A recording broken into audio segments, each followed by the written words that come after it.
Hallo meine Lieben und herzlich willkommen in meinem kleinen Eckchen hier auf Twitch und wie immer auch ein herzliches Willkommen an alle, die später auf YouTube dazuschalten. Wie immer findet ihr unten in der Beschreibung die Timecodes für was auch immer wir heute machen oder ihr verwendet einfach die Kapitelauswahl. Ich habe es letztes Mal, glaube ich, vergessen zu sagen, aber ich glaube inzwischen wisst ihr das alle, oder? So, wir haben gestern zuletzt gespielt, also gar nicht mal so lange her, seit wir das letzte Mal hier unterwegs waren. Wir haben noch das Event nicht wirklich fertig. Also nicht wirklich, doch, wir sind schon ziemlich weit. Wir haben das Event aber noch nicht fertig gemacht. Uns fehlt nämlich noch das Aroma der Vergangenheit. Das letzte finale Kapitel. Mal schauen, ob wir mehr über den Wein von Reizers Eltern herausfinden. Jetzt muss ich dafür 2 Tage warten. Und was wir noch machen können, vielleicht kriegen wir noch genug Urgestein zusammen, dass wir auch nochmal auf Venti rollen können. Weil ich habe ja gestern Zyno gekriegt. Ich überlege aber die ganze Zeit, ob ich Venti nicht vielleicht doch skippe und auf das nächste Banner warte. Weil das sieht auch recht spannend aus. So, doch, ich würde sagen, wir warten jetzt die 2 Tage und dann machen wir weiter. Ich glaube, wir müssen hinten nach Mondstadt, damit es weitergeht. Nachrichten, ganz neu. Ein bisschen Gold, ein bisschen Mora.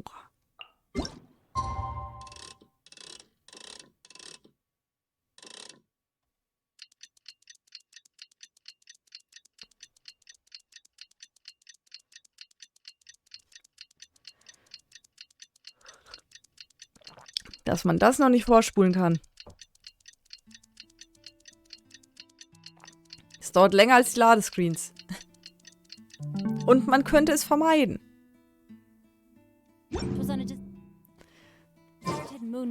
So. Details im Auftragsmenü.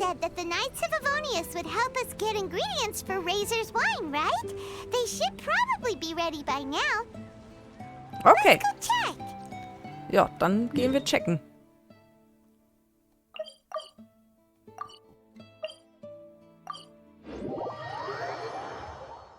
Und dann gucken wir mal, wie lange das hier dauert. Ob wir nicht vielleicht noch in Sumeru ein bisschen weitermachen können. Da ist ja auch noch super viel zu tun. Ich glaube, die nächsten Wochen muss ich echt jede Woche 2-mal Genshin streamen. Sonst komme ich ja gar nicht mehr hinterher. Reizer's class has been going. Sucrose, wait! Noel. Warum kriege ich denn hier nochmal eine Beschreibung? In den Augen anderer ist die Magd Noel vom Ordo Favone sanft und zuverlässig. Egal auf welche Probleme man stößt, kann man sich an sie wenden. Noel fühlt sich sehr glücklich, wenn ihr eine schwierige Aufgabe übertragen wird oder wenn sie als wichtige Helferin bei der Lösung schwieriger Probleme gesehen wird. Menschen in Not zu helfen und sich für andere einzusetzen, ist ihrer Ansicht nach ein ritterlicher Akt. Sie träumt davon, eines Tages ein richtiger Ritter zu werden. Um diesen Traum zu verwirklichen, arbeitet sie immer hart. Honorary Knight, Paimon, please stop her. Halt! Stopp! You're scared, Paimon. What's gotten the two of you so worked up? Sucrose and I agreed to present the wine ingredient to you together. But when she heard that Reicher will be showing up, she insisted that she won't spend a moment longer here than she has to. Verstehen die sich nicht? I'm not good at dealing with strangers. Anyway, as long as the ingredient gets into the right hands, that's all that matters. Okay. Du hast ja Probleme. Oh, that won't do. We worked on this together, and we should present it together. I can't take credit for what you did. It's not about the credit. Wait, so does this mean the Knights of Favonius' ingredient is a product of bioalchemy? Yes, it's a quadruple sweetness sunsetia. Die vielfach süße Dämmerfrucht. Okay. Quadruple sweetness? But aren't regular ones sweet enough as it is? So ein richtiger Schädelwumms-Wein wird das. Why a sunsetia? Okay, let me give you the full story. I love the scent of wine. And after reading up on the art of winemaking, I have grasped some of the key principles. In short, whatever ingredients you use, it's essential to include something sweet. In an attempt to select the most suitable ingredient, I gathered samples of all the sweet plants and fruits I could find in the Mondstadt area. Then I tried them all in turn and took detailed notes. I also factored in the differences between the same ingredient grown in different locations. For instance, sweet flowers from Springvale are a little sweeter than those at Cape Oath. Wow, that sounds like a lot of work. It was no problem at all. Just my duty as a maid of Favonius. The chance to source the Defender's will on behalf of the Knights of Favonius is a huge honor for me. Noelle, your eyes are sparkling. But Paimon thinks it could be because of Lisa's brainwashing. Paimon, still. Anyway, I was worried that my evaluation would be too subjective if only I were involved. Thankfully, I ran into Sucrose the other day on her way out of the lab. Oh no! What is it, Sucrose? I just remembered why I left the lab that day. I was supposed to go and fetch some lab equipment we imported recently. Oh. Uh-oh.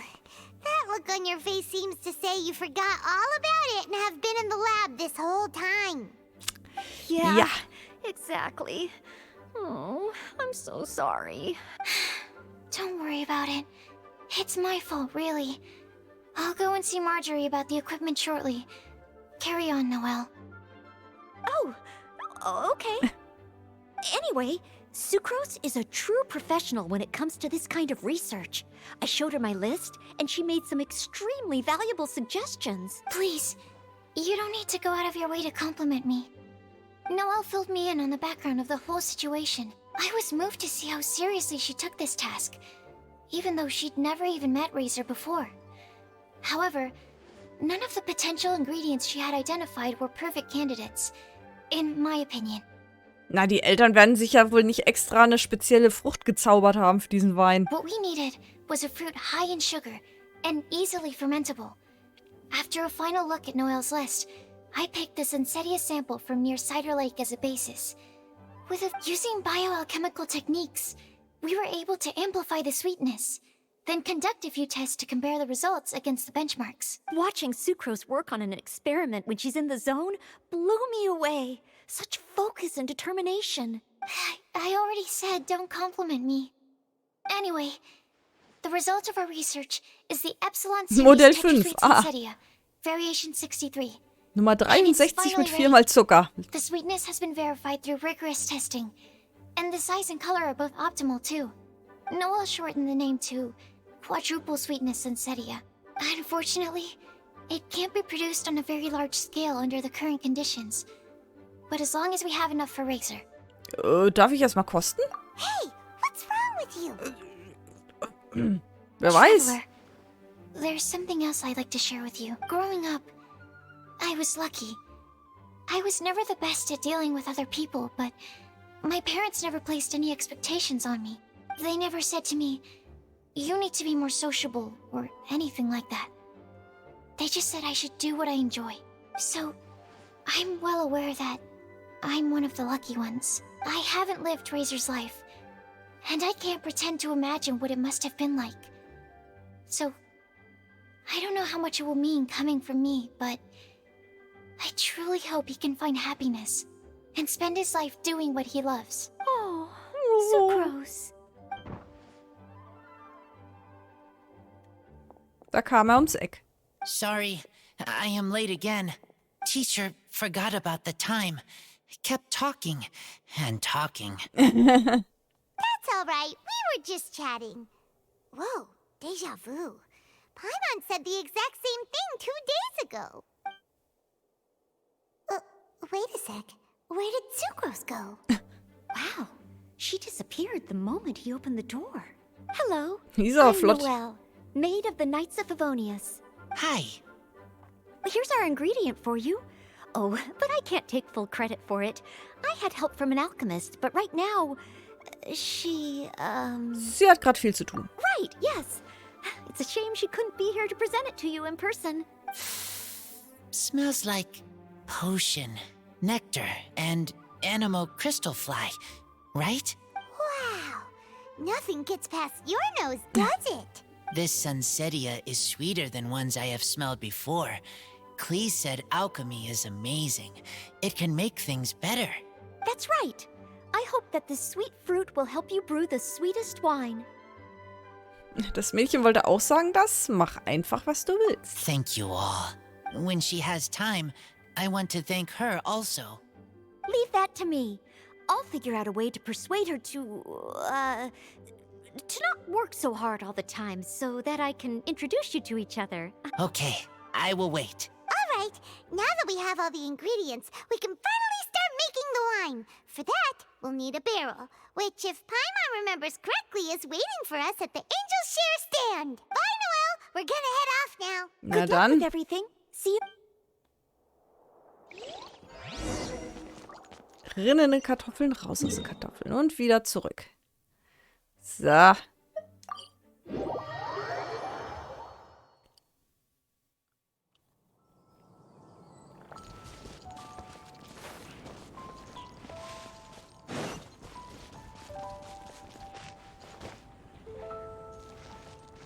Wo müssen wir hin? Ah. Ach, Diona! Die habe ich noch gewartet. Honorary Knight Razor over here. Look who it is. Wow, it's Diona. Paimon was sure we'd run into you at the Cat's Tail stand sometime, but so far we haven't seen you all festival. Ooh, traitors. What? I'm so mad. Diona, putzige Mischung. Diona, die Wirtin von Zum Katzenschwanz, hasst jeglichen Alkohol, hat aber ein seltenes Talent beim Mischen von Getränken. Egal um welche Art von Wein es sich handelt, er wird unvorstellbar köstlich, nachdem er von ihr gemischt wurde. Ihr hervorragendes Talent zum Mischen und ihr niedliches Aussehen mit Katzenohren und Katzenschwanz machen Zum Katzenschwanz besonders beliebt. Denk aber daran, Dionas Ohren und Schwanz nicht zu berühren, sonst bekommst du Ärger, wenn sie wütend wird. Klee told me the whole story. So, this bright idea was a brainchild of you two? How could you? Razor is Daddy's friend. And he was a good influence. Right up until you got him interested in wine. Entschuldigung? Warum kriege ich jetzt eigentlich von Noelle eine Einführung, von Diona eine Einführung, aber zum Beispiel nicht von Klee oder von Sucrose? Razor, Ich meine, es wird mir eh auf den Keks gehen, aber... You won't turn into one of those old booze hounds that drinks themselves silly, slumps over the bar, and bursts into tears. I don't understand. Sounds like there's been some crossed wires here. Klee, what exactly did you say to Diona? I told her that Razor's looking for his mommy with the Honorary Knight's help, and you both seemed really sad and said you needed some wine, so maybe Diona could help. But before I finished, Diona said, Klee, say no more. I'm getting involved in this if it's the last thing I do. And then we came here. Okay. Paimon doesn't even know where to start. Diona, it sounds like Klee left out a few important details in the story. Let us set the record straight. So you're saying Razor wants to make the same wine that his mother and father once made? So he can learn more about them? You better not be making this up to try to pull the wool over my eyes. Nein. Sorry, Diona. It was all Klee's fault for not explaining it properly. So, are you still mad? Or can you help Razor make the wine? I caught a bunch of fish for us to eat. And you can pet Dodoko too if you want. I wasn't that angry. We're just trying to help. I understand. I just don't want Razor being led astray, that's all. That's why I may have raised my voice a little bit just now. Well, since none of you plan on drinking it, then I suppose I can help you just this once despite my reservations. But I need you to know that I'm a mixer, not a brewer. So I'm used to working with the finished product. If you really want me to start with a bunch of raw ingredients, that's fine. But I can't make any promises about how it'll turn out. Probieren geht über Studieren, würde ich sagen. Diona is the best! Mit Dionas Hilfe wird es nur noch halb so schwer. Viel Erfolg, Diona. Bunch of Genau. flatterers. Now watch this. All done. That was quick. Tada! Wein gekeltert in 1 Stunde. Logisch. Hallo, Tron. Na, alles fein? Now we just need to find a place to store it. We wait for a windier day. Does that mean we need to put it somewhere exposed to the wind? Maybe windrise? Very windy. Yep, if you say the word windy, that's the first place on every Mondstatter's mind. Cool. I want to come too. I have to keep an eye on my foolish father, so I won't be joining you. Klee, come and play again some other time. I will. I promise. Geht zu uns selbst. Ja, ich glaube, ich klinge heute wieder erkälteter als gestern. Aber ich glaube, das liegt daran, dass ich gestern gestreamt habe. Ingredients for wine brewing need to be Einfach hin teleportieren.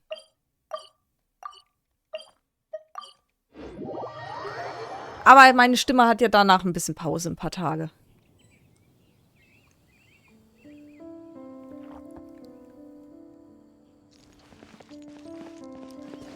So, wo genau sollen wir hin?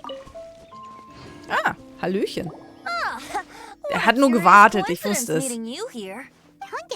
Der will's austrinken. What are you doing here? Well, I awoke to the most magnificent aroma in the air.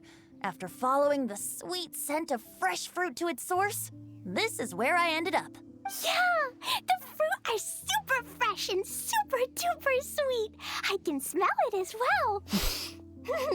Es gibt noch andere Gründe, nicht wahr? Yes. Oh, I remembered something important. Something that you have to do before sealing the barrel and burying it in the ground.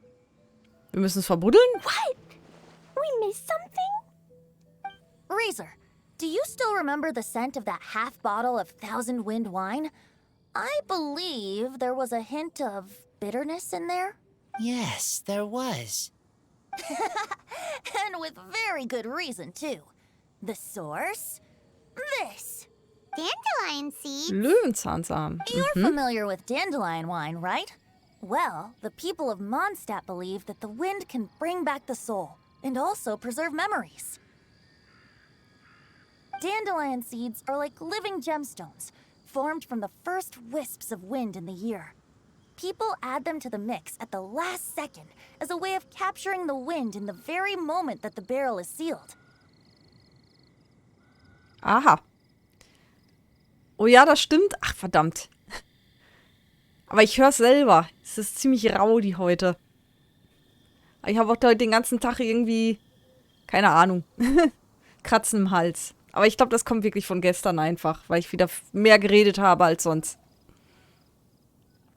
The memory of that moment is then stored in the wine for all time. So, Thousand Wind wine is the original dandelion wine. Ah, das hättest du nicht früher sagen können, oder wie? Wow. That's so cool. So now our story will be made into wine too. As for why it always has a different scent, well, that's because people have the freedom to include whatever ingredients they want. What is it, Razor? What you thinking about? In Mother and Father's wine, I can smell dandelion seeds, but I don't know what else. In my wine, there is a lot of friendship. I still don't understand my mother and father, but I still have you. Everyone has done so much for me. Farka, Teacher, Klee, Bennett, Uncle Brown Cat, Cold Lady, grown up with fake smile. Oh, die Erwachsene mit dem aufgesetzten Lachen. Great Boah. tough girl, person that smells like Animo Crystal Fly, Uncle Brown Cat's daughter, Green Bard, Paimon, and Traveler. I remember everyone. Ich klinge heute wie Eraser. Making wine is hard work. Making this wine needed everyone working together. Hard work with friends? Not so hard after all. I'm so happy. Oh. Alle sind froh, Reicher helfen zu können. Thank you. Friends are also Lupical. Whether I'm human or I'm wolf, it doesn't matter. From now on, all of us are together. When I grow up, we will come back here, and we will open this wine to... What a magnificent monologue. Even as a bard, I don't feel like there's anything else to add. All that remains now is to bury the barrel and wait for the fruit to ferment. So, und wie lange dauert das jetzt? 15 Minuten? Paimon feels like a celebration is in order. If Paimon remembers correctly, tomorrow should be Wind-Coming Day, right? Wow! The animal god is coming home! That reminds me. I haven't memorized the song for the toasting ceremony yet. I'd better get back. Friends, I shall see you all tomorrow. Get a good night's sleep tonight. Wait for the whisper of the gentle breeze to rouse you tomorrow morning. Then come and enjoy a performance by the greatest bard to ever grace the streets. Warte bis zum nächsten Tag. Der von dir und deinen Freunden hergestellte Wein wurde begraben. Warte darauf, dass er langsam zu dem feinsten Getränk reift.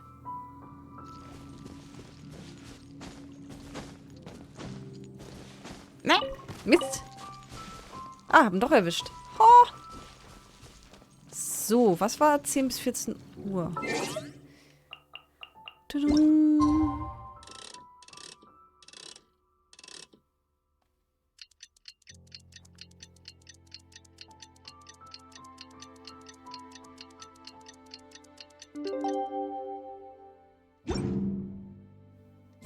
Wind-Coming Day is finally here! Let's get a move on or we'll miss the toasting ceremony!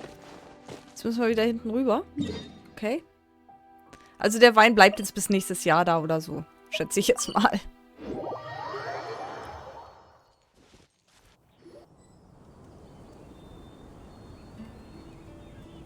Wow! So many people have shown up to welcome the animal Archon!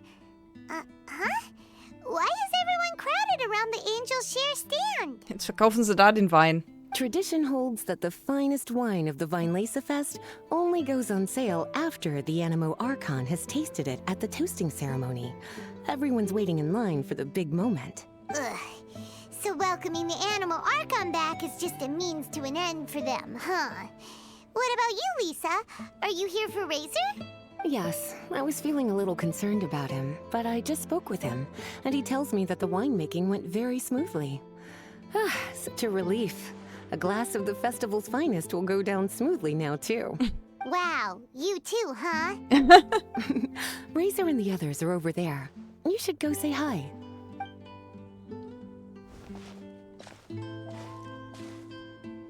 Hey, there you are. Whoa! What's with all these bottles? Selling your own homebrew now? These are for Razor, from us. Mommy said that everyone's welcoming the animal god today, and we need to give him some wine. If the animal god likes the wine, he'll turn into the wind and bless everyone. Ach so? We want the animal god to be happy, so he helps Razor. Oh, honorary knight! Look what Albedo let me borrow. Der Antikata-Drink? This bottle is from my dad. Luckily, I managed not to break it on the way here. It's just for show, though. I have to give it back to them afterwards. Okay. Na, okay. Mommy said that the animal god can drink a lot. Ja. She said if he wanted to, he could drink the whole of Cider Lake in one big gulp. Das vielleicht nicht unbedingt. So, do you think we'd have enough between these and the wine raiser's parents left behind? Ah, Green Bard. Everyone, I am greatly honored to be able to be here today. I have been invited by Acting Grand Master Jean of the Knights of Favonius to perform a piece for everyone. Thousand Wind Wine. It is some of the finest verse I know. I dedicate it to the wind and to everyone here with us today. Fill up the barrels and store them away. Then wait for a windier day. Wax the bottles, seal them tight. For the south wind that soothes, for the north wind that bites. How does this fine wine taste to the tongue? As Mondstadt to the ear, like a sweet dream of freedom. And what are the fruits that went into the brew? An explorer's courage, a love tender and true. A defender's will, strong as yesteryear, joining the thousand winds in a song of good cheer, turning sour into sweet, bitter notes fade away as we wait for a windier day. Pray tell, what treasure does this barrel hold? 'Tis wheat's greatest triumph, the true liquid gold. As it flows from the keg, what sound drifts by? Wind chimes in the boundless immemorial sky. We raise up our glasses and voices in song as we wait for the wind to sing along. Where do we turn once the thousand winds take flight? To the tales of the lyre, to the sweet dream of tonight. Dear friends, let us now open the wines. Ich habe jetzt irgendwie auf was Spektakuläreres gehofft, aber gut. To the Animal Archon. Den Gott des Windes.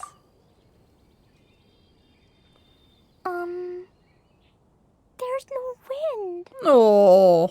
Don't feel sad, Klee. But why didn't he come?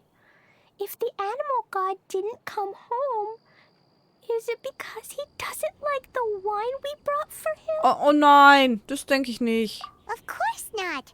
You know, Klee, the wind isn't the only form that the Animal Archon can turn into. He can turn into anything. So today, he must have come back looking like something else. Hi PJ, nice. Im Englischen singt er richtig, in den anderen Sprachen ist es eher wie ein Gedicht. Er hat, wir haben das Lied schon mal in den vorherigen Quests gehabt. Da hat er es nur aufgesagt. Ich weiß jetzt nicht, ob du vielleicht das im Kopf hattest. Ich weiß es nicht. Aber da hat er es auch nur wie so ein Gedicht aufgesagt. Ja gut, hier hat er gesungen, aber ja, ist okay. Ich hatte was Spektakuläreres irgendwie mehr erhofft. Huh? Really? Maybe he turned into a Jumpy Dumpty. Sure, Jumpy Dumpty it is. Hope you're listening, Animal Archon. Racer, did the Animal Archon bring you a blessing? Yes. Im Japanischen und Chinesischen wird nicht gesungen. Ah, okay. I talked a lot with you all, and I learned a lot. Aber ist auch teilweise sollen schon echt signifikante Unterschiede bei den Synchros sein. Auch bei den Charakteren, dass die teilweise aggressiver sind in manchen Sprachen, in manchen eher weicher. Da wundert es mich jetzt nicht, wenn sie in den einen Sprachen singen und in den anderen nicht. Now, I am not afraid. I think that is a blessing. Don't forget to save me a glass of your wine once it's finished fermenting. Wir werden uns daran erinnern, was wir heute geschafft haben. Yes. We share together, and we remember together. Yay! But now I'm getting thirsty. Ja, du kriegst keinen Wein. We've all done a lot of talking. Let's go get something to drink, shall we? I heard that the Angels Share is selling a new drink called Fruits of the Festival. Everyone's saying it's delicious. I want some! I want some! Ja. Okay, everyone, let's go.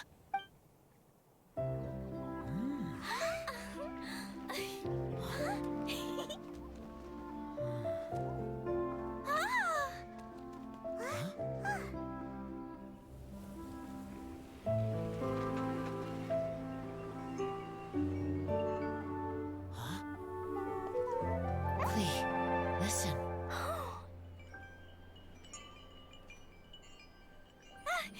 The wind! The animal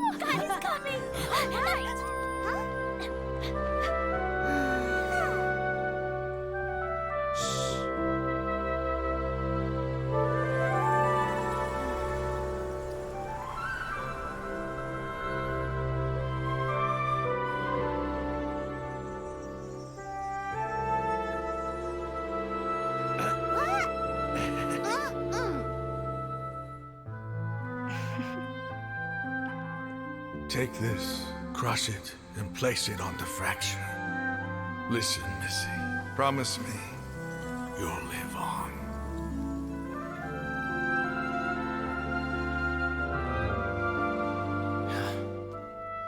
This is where you must stay. You are our only hope. Forgive me, Kaya.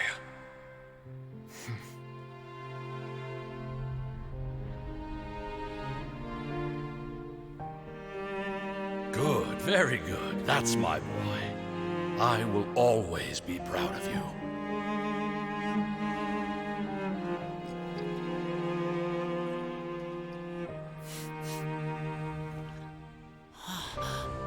After all the time we spent on it, the wine still isn't ready.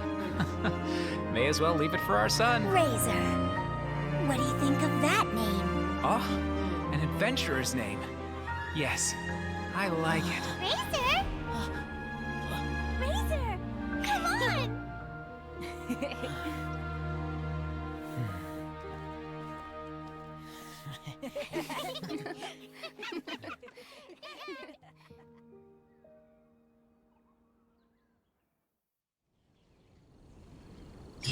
Oh, schön. Ist wahrscheinlich Kultur. Es gibt halt nicht sowas wie Weinlieder in den Sprachen. Ja gut, aber hier geht's ja wirklich um eine fiktive Kultur, die eben sowas hat. Da kann man ja auch in den Sprachen auch singen. Hält einen ja nicht davon ab, aber ich denke mal einfach, dass die Synchronsprecher sich nicht getraut haben.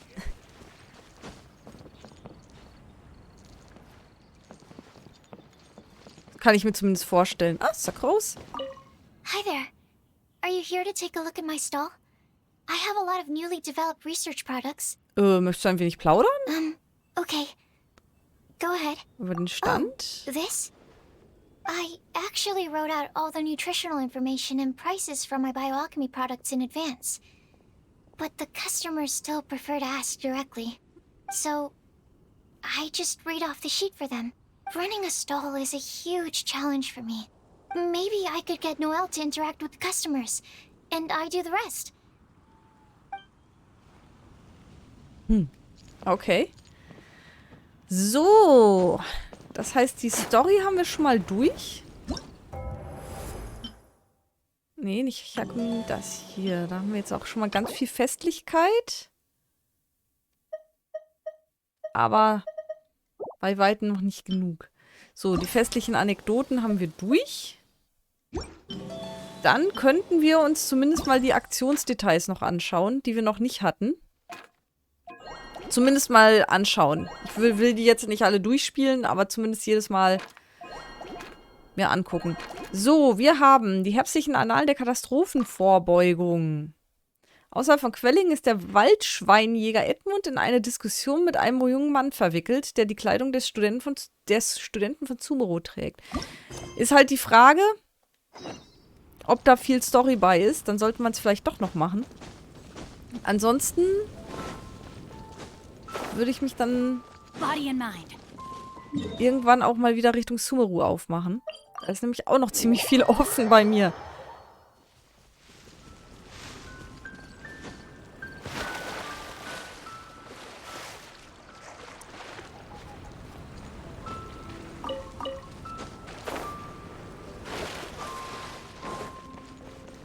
Oh, ich habe da sogar noch eine Herausforderung offen. Spannend. Hallöchen. Bitte nimm mich mit auf die Jagd. Ich werde mich auch ganz bestimmt nützlich machen. Beruhige dich erst einmal. Auch wenn wir derzeit nach Leuten für die Jagd nach Waldschweinen suchen, hast du keinerlei Jagderfahrung. Deshalb können wir dich wirklich nicht einstellen. Ach, was soll ich nur tun? Wird sie etwa zusammen mit den Wildschweinen im Wald verschwinden? Hey, warum schaut ihr zwei denn so missmutig drein? Was ist passiert? Aha, bist du nicht die legendären Reisende? Kopf hoch, junger Freund. Vielleicht kann dir ja die Reisende helfen. Ich fühle Ärger auf mich zukommen. Haha, sag das nicht. Jeder weiß doch, dass die Ehrenritterin von Mondstadt nicht nur sehr fähig, sondern auch sehr hilfsbereit ist. Also wofür benötigst du unsere Hilfe? Die Sache ist so, weil in letzter Zeit häufiger Wildschweine auftauchen und wir nicht genügend Jäger haben, suchen wir derzeit nach Freiwilligen, die uns dabei helfen, Wildschweine einzufangen.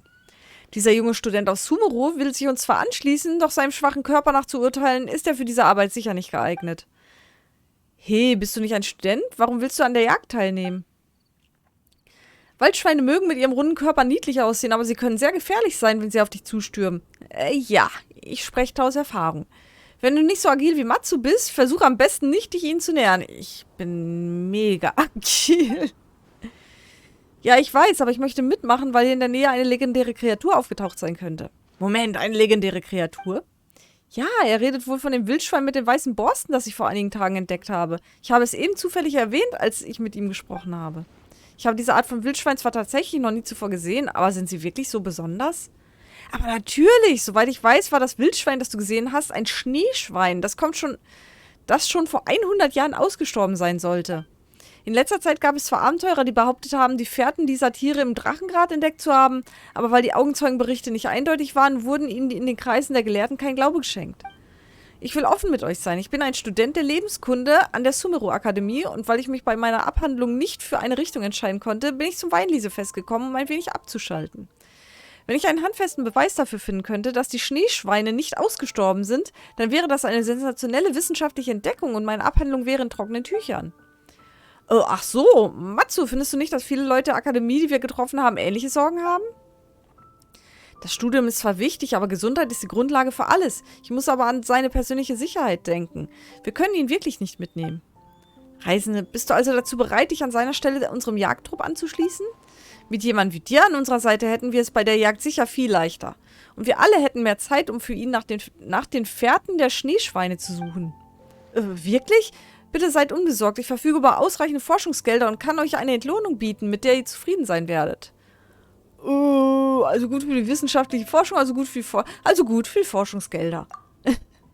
Gut, also es ist abgemacht. Reisende, ich werde in Kürze aufbrechen, um Waldschweine an einen Ort zu jagen, an den ich vorher das Schneeschwein gesehen habe. Du solltest dich mir anschließen. Ich habe im Wald einige gebräuchliche Jagdwerkzeuge verteilt und ich werde dir dann bei passender Gelegenheit zeigen, wie man sie verwendet. Wenn du bereit bist, können wir aufbrechen. Okay, bin bereit. Lass uns loslegen. Während der Aktion Herbstliche Annalen der Katastrophenvorbeugung Vertreibung musst du Waldschweine aus dem bestimmten Gebiet vertreiben, wobei du nur Standardangriffe einsetzen kannst. Je nachdem, welche Art von Waldschwein du vertrieben hast, bekommst du die entsprechende Punktzahl. Sobald die vorgegebene Zeit abgelaufen ist, wird die Gesamtpunktzahl berechnet. In dem Gebiet können verschiedene Objekte auftauchen, mit denen du die Waldschweine besser vertreiben kannst. Mit Jägerschild kannst du Waldschweinen Schaden zufügen und deine Ausdauer wiederherstellen, während Lockfalle dazu dient, alle Waldschweine in einem bestimmten Gebiet auf einen Schlag zu vertreiben. Jägerschild kannst du Waldschweinen Schaden zufügen. Lockfalle, Waldschweine. Okay. Gut.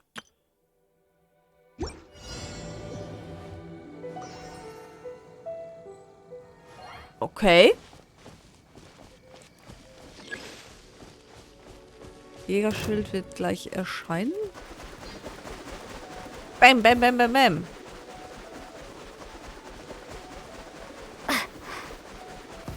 Ups.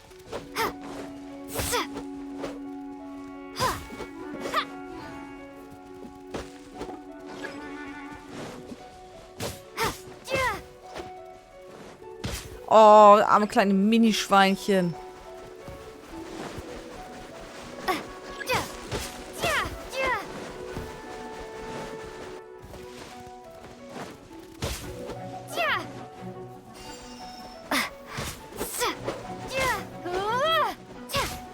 Jetzt muss ich hier echt durch die Gegend rennen und die armen Schweine verhauen.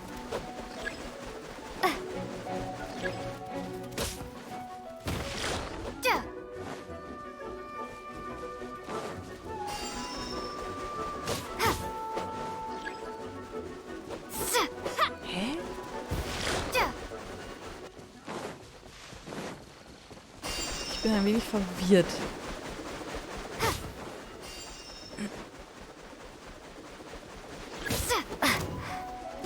Ein Schneeschwein ist erschienen. Okay, wo ist das Schneeschwein? Wo ist das Schneeschwein? Böses Schneeschwein. Oh! Na, warte. Oh, das ist mehr als nur ein Schneeschwein. sind 2 Schneeschweine.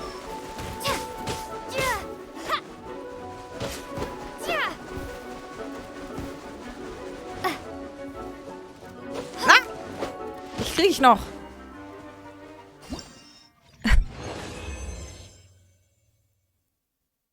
Okay, war das gut?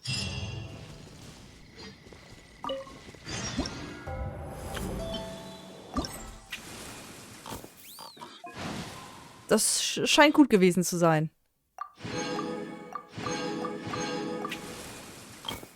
Jetzt kann man die nächste machen. Okay. Aber es sind auch nur 3 Dingsies.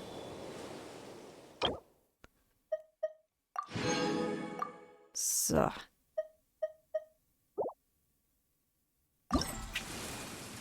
Ach komm, das war irgendwie witzig. Auch im Weingut Morgenröte haben Waldschweine in letzter Zeit für Unruhe gesorgt. Und Farabi, der sein Bestes gibt, um nach den Spuren der Schneeeber zu suchen, ist auch gerade hier angekommen. Ja, es geht tatsächlich mit Story hier. Okay, dann sollten wir das doch machen.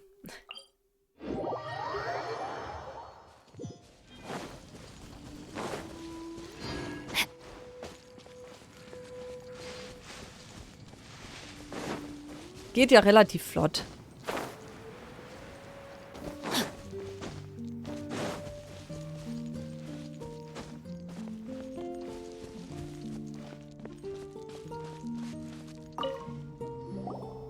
Reisende Paimon, da seid ihr ja. Eine gute Nachricht. Weil unwiderlegbare Beweise für die Existenz von Schneeschweinen gefunden wurden, habe ich eben einen Brief von meinem Mentor erhalten, in dem steht, dass das Thema meiner Abhandlung von der Akademie genehmigt wurde. Oha, dann scheint ja alles gut gegangen zu sein. Paimon gratuliert dir. Danke, der Anfang ist gemacht. Doch die nun folgende Forschungsarbeit wird einige Zeit in Anspruch nehmen. Ich habe bereits Vorkehrungen getroffen, um längere Zeit im Mondstadt zu bleiben. Als nächstes muss ich herausfinden, auf welcher Route die Schneeschweine vom Drachengrat in den Wald gelangt sind. Basierend auf den zuvor gefundenen Fährten vermute ich, dass sie auf der Westseite des Drachengrats herabgestiegen sind, um dann am Weingut Morgenröte vorbei in Richtung Verlingen zu marschieren. Sollte diese Annahme richtig sein, dann sollten wir hier in der Nähe ihre Fährte finden können. Daher ist es heute unser Ziel, diese Sache zu untersuchen. So ist das also. Apropos, wer ist die Person neben dir, die wie ein Jäger aussieht? Hallo, ich heiße Walter und bin seit kurzem für die Sicherheit in der Umgebung des Weinguts Morgenröte verantwortlich. Edmund hat mir bereits erzählt, dass ihr Schneeschweine sucht. Am besten kommt ihr heute mit mir mit. Das würde mir sehr gelegen kommen, denn ich habe hier nicht genügend Leute. Leider sind gestern Abend Waldschweine in ein nahes Bauernhaus eingedrungen und haben die Tauben und Enten der Bewohner davon gescheucht. Sie haben bis jetzt immer noch nicht alle von ihnen wieder eingefangen. Reisende, wir werden in Kürze zur Jagd aufbrechen. Solltest du die aufgescheuchten Hoftiere decken, dann fang sie ein und bring sie zurück. Oh, kein Problem, ich kümmere mich drum. Ich habe gehört, dass du die Jagdwerkzeuge der Jäger verwenden kannst. Ich habe in der Umgebung einige davon platziert. Du kannst sie nach eigenem Gutdünken verwenden, sollte sich die Gelegenheit dazu bieten. Sobald du bereit bist, können wir aufbrechen. Okay, bereit, aufbrechen. So, während der Aktion Jagd musst du Schleichen und Jagdnetz einsetzen, um die vorgegebene Anzahl von Tieren zu fangen. Zu fangende Tiere in diesem Gebiet: Rotschnabelente, weiße Taube, Rotfuchs und Waldschwein. Die Tiere in der Herausforderung haben einen Wachsamkeitswert. Sobald das Limit erreicht ist, wechseln die Tiere in einen Alarmzustand. Dadurch wird es deutlich schwieriger, die Tiere zu fangen. Nutze Schleichen in der Nähe von speziellen Büschen des Gebiets, damit der Wachsamkeitswert nicht steigt. In jedem Gebiet gibt es Köder, die aus der Nähe oder über das Jagdnetz aktiviert werden können und dazu dienen, die Aufmerksamkeit der Tiere in der Nähe zu erregen. Außerdem gibt es trockene Äste und Blätter, die beim Betreten viel Lärm machen, was die Tiere aufschreckt und ihren Wachsamkeitswert erhöht. Ich dachte, ich darf wieder Schweinchen hauen.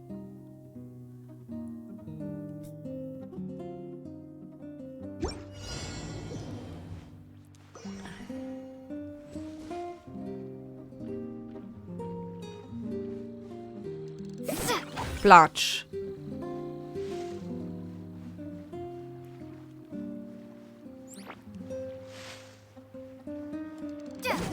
Platsch.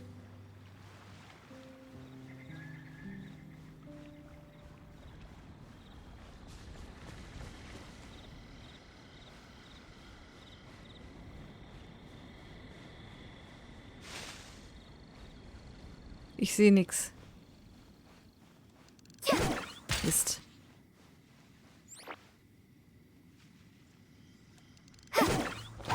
Na also.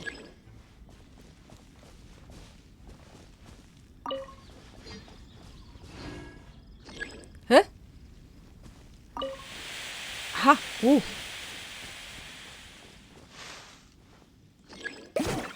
Platsch.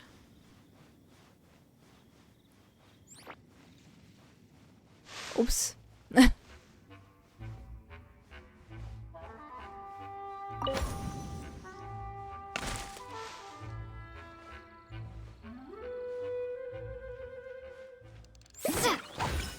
Platsch. Krabum. Ich mache hier einen Radau.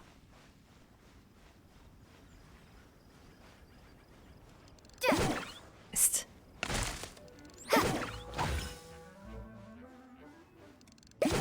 Nee, du sollst schon zu dem Schwein werfen. So geht's auch. Ich bin voll Profi hier. Absolut.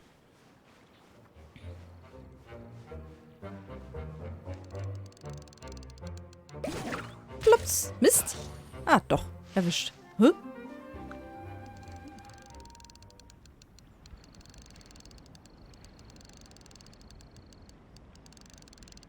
Na? Plups. Oh. Mist.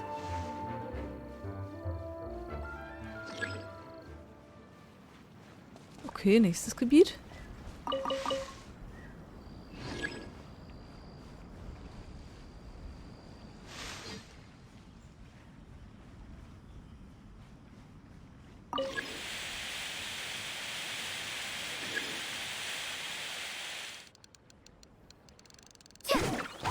Plopp.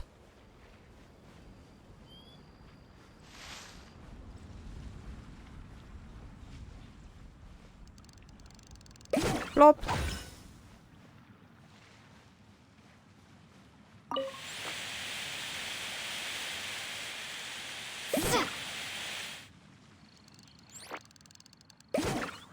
Plopp.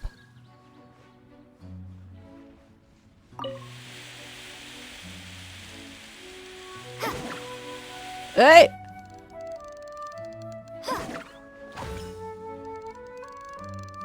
Plopp. Plopp. Schön.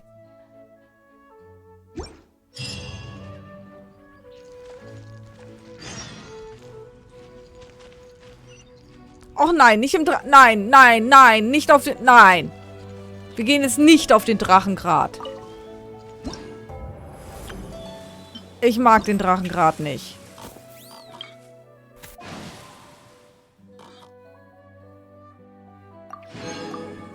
Ah, hier müsste ich mehr machen. Naja, das mache ich später. Aha, ich will nicht... Nein. Nein. Drachengrat böse. Ich bin erkältet. Ich darf nicht zum Drachengrat. Only when it snows like this would I prefer to be at home than in a bookstore. Where there is a well-stocked fireplace at home, while there is no fire allowed in bookstores. Eisenland bist du ja. Puh, da fällt mir ein Stein vom Herzen. Oh, Edmund und Farabi, warum seid ihr so plötzlich zum Drachengrat gekommen? Als wir eure Nachricht erhalten haben, in der ihr hier um ein Treffen gebeten habt, hat Paimon sich ganz schön erschreckt. Ja, das Ganze ist etwas kurzfristig, aber wo ein unerwartetes Forschungsprojekt in Erscheinung getreten ist, wie könnte ich mir diese Gelegenheiten gehen lassen? Unerwartetes Forschungsprojekt. Ja, Edmund hat berichtet, dass er früher am Fuße des Drachengrats die Hufspuren eines riesigen Tiers gesehen habe. Wir haben in den letzten 2 Tagen die Gegend hier abgesucht und dann endlich ganz in der Nähe identische Fußabdrücke entdeckt. Reisende, ich kann bestätigen, dass hier mit absoluter Sicherheit ein riesiges Schneeschwein lebt. Wenn wir eine Probe seiner Borsten und seines Blutes beschaffen könnten, dann würde uns das sehr dabei helfen, mehr über die Lebensbedingungen der Schneeschweinpopulation und über den Grund für ihre Abwanderung vom Berg zu erfahren. Unser heutiges Ziel ist also, dieses riesige Schneeschwein zu jagen. Nein, das ist keine Jagd. In den Legenden von uns Jägern ist das riesige Schneeschwein der wahre Herrscher über den Drachengrat. Da können wir nicht einfach eine Jagd auf ihn machen. Wenn das aber nur zum Wohle der Forschung geschieht, dann dürfte es wohl nichts ausmachen, ihn für eine kurze Weile gefangen zu halten. Gib Gas, Farabi. Keine Sorge, ich habe viel über die Sache nachgedacht, nachdem ich vor kurzem erfahren habe, dass Mondstadt zur Erntezeit immer ein Problem mit Wildschweinen hat. Wenn wir die Sache mit dem Waldschwein weiter erforschen würden, dann könnten wir womöglich auch Mondstadt bei diesem Wildschweinproblem helfen. Immerhin ist die friedliche Koexistenz ja eines der Hauptziele des Studiums von Lebewesen. Sieht so aus, als ob dir deine Reise zum Weinlesefest jede Menge eingebracht hat. Stimmt, ich habe nicht nur guten Wein gekostet, sondern auch warmherzige Freunde und ein erstrebenswertes Ziel gefunden. Doch jetzt ist nicht die Zeit, sentimental zu werden. Das kann warten, bis wir wieder vom Berg herabgestiegen sind.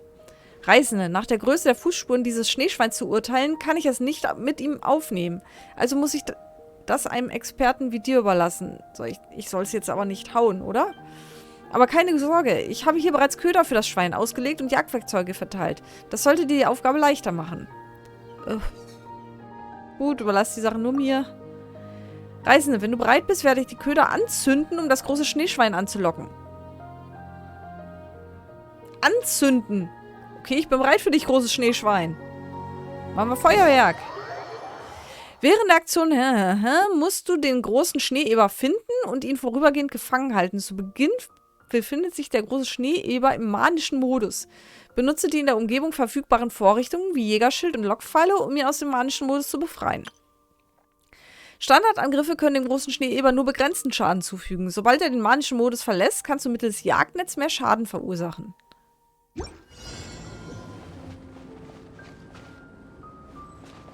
Okay.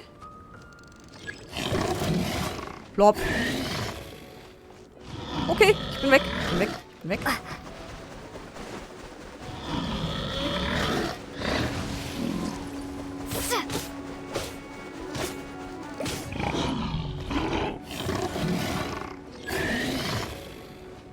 Okay.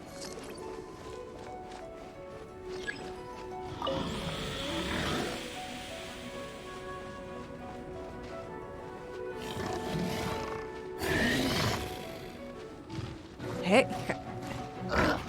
Wie kann ich dieses Netz nicht... Aha, ich darf mich nicht bewegen. Plopp. Plopp.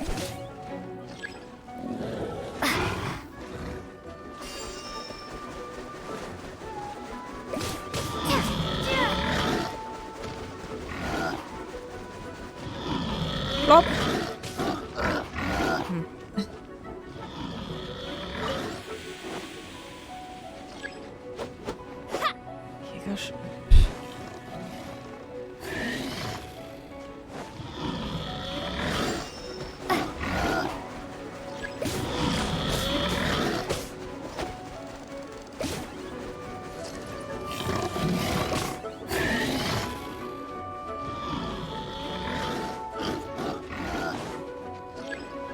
Das Schwein.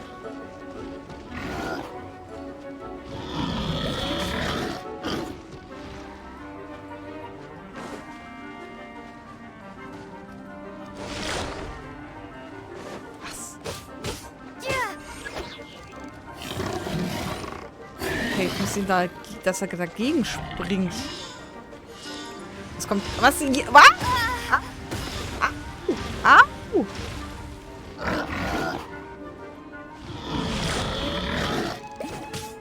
Aha.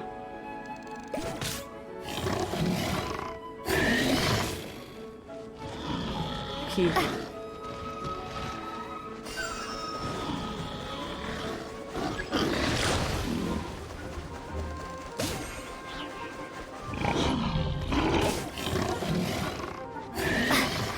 So langsam verstehe ich.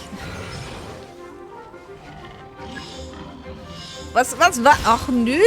Jetzt, ja, nein. No, oh, nein. Jetzt ruft er seine Kumpels hier.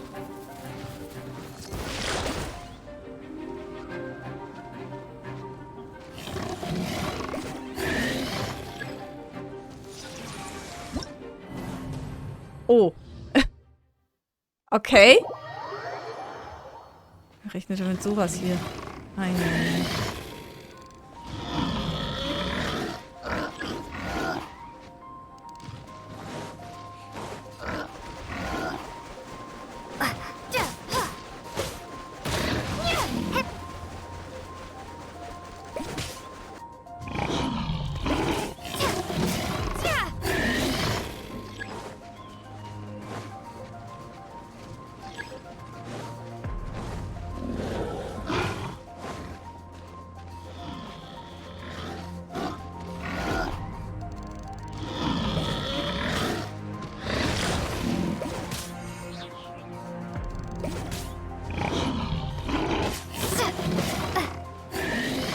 Okay. Jetzt verstehe ich zumindest, wie es laufen soll.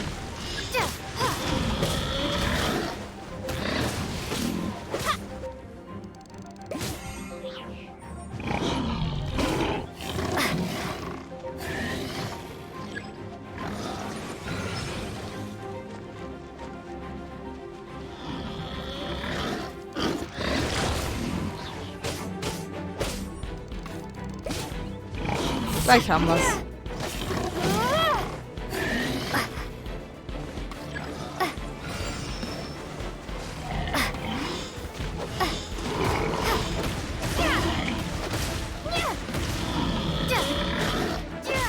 Au! Dann komm mal hier hinten rüber. Dann haben wir's gleich. Nee, nee, nee. Komm her. Komm.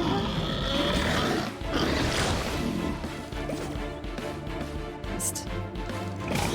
Na also, Mann!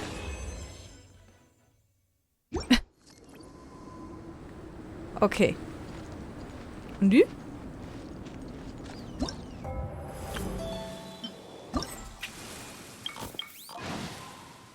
Fange den großen Schneeeber. Fange den großen Schneeeber mit mindestens 30 Sekunden. Nutze Jägerschild und Lockfall, um das große Schneeeber dreimal in den Modus Schwinde zu versetzen. Ja. Und jetzt? Jetzt ist zu Ende, oder was? Nicht wenigstens doch irgendwie... Danke, dass du den Schneeeber so toll gefangen hast? Nichts?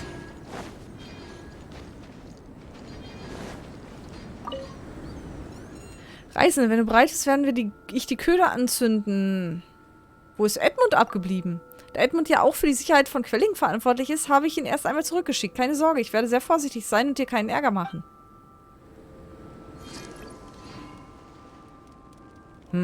Okay.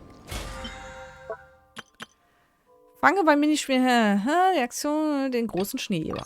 Juhu. Okay, haben wir das auch abgeschlossen. Nächstes. Beim Chakumin Iki haben wir noch Zeit, ne? Okay, das müssen wir heute nicht machen.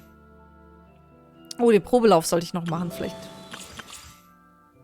heute, vielleicht auch später. Mal schauen. So. Was haben wir noch? Generalproben des Götterwinds und Reicher Segen. Oh, ich will die Ankündigungstafel machen. Gucken wir mal. Was ist denn das?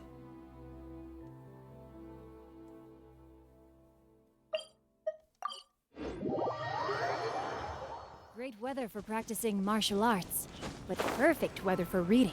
Also so wirklich Story ist es jetzt auch wieder nicht, ne? You look as if you're trying to decipher some strange text written on my forehead. Annette, hallo und willkommen beim Weinlesefest. Möge Barbados euch segnen. Hey Matsu, schau mal, hier wurde eine Ankündigungstafel aufgestellt und da kleben eine Menge Zettel drauf. Womöglich sind da ja auch Missionen für uns dabei. Haha, das sind keine Missionen. Das sind alles Hinweise für die Suche nach der Truhe des Reichen Segens. Wie, was? Truhe des Reichen Segens? Ist das eine Art von Schatz? Ja, das könnte man so sagen. Wie es scheint, nehmt ihr zwei zum ersten Mal am Weinlesefest teil. Wenn ihr mögt, kann ich euch eine kleine Einführung geben. Würde euch das gefallen? Danke sehr. Also gut, kurz gesagt, die Truhe des Reichen Segens ist ein Geschenk, das die Mondstädter während des Weinlesefestes für von Glück begünstigte Freunde vorbereiten.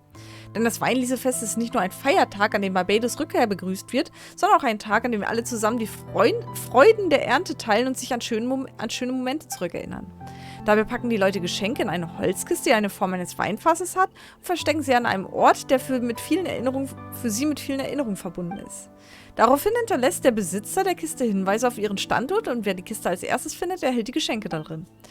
Neben den Geschenken packen die Leute auch Botschaften für den Finder in die Kisten. Diese lauteren Segensworte sind von noch größerem Wert als die Geschenke selbst. Das klingt sehr interessant. Na, was meint ihr? Wollt ihr zwei versuchen, Truhe des Reichen Segens zu finden? Solange ihr euch etwas mit den Sitten und Gebräuchen der Mondstadt auskennt, sollte es kein Problem für euch sein, die Hinweise zu entschlüsseln. Matsu, lass es uns versuchen. Vielleicht finden wir dabei ja sogar ein Geschenk von jemandem, den wir kennen. Ich wünsche euch beiden viel Glück, viel Spaß auf dem Weinlesefest. Folge während der Aktion Reicher Segen den Hinweisen auf den Geschenkzetteln, um Truhen des Reichen Segens an verschiedenen Orten zu finden. Öffne sie, um die guten Wünsche der Mondstädter und die von ihnen sorgfältig vorbereiteten Geschenke zu empfangen. Ach du meine Güte. Ach du meine Güte. Ach du meine Güte. Okay, dann machen wir aber jetzt nicht alles durch. Das ist ja... Ach so, das sind mehrere Notizen? Frohes Weinlesefest. Ich habe Geschenke in der Nähe der Bühne des Weinmarkts abgelegt. Ich hoffe, dass du dich einen ganzen Tag lang freust, wenn du sie findest.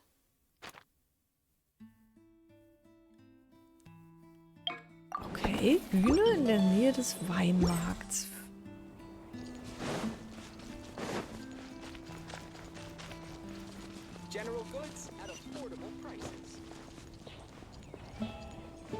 Aha, okay. Ach Gott, hübsch. Tada! Oh! Magst du die Feste von Mondstadt? Bei jedem Fest sind die Straßen und Gassen mit allerlei Dekoration gesäumt und auch die Gespräche der Menschen werden fröhlicher und entspannter. Dabei geht es dann etwa darum, wie man seine Zeit verbringt, was man einkaufen möchte. Zu sehen, wie alle vor Freude lachen, steckt mich auch an.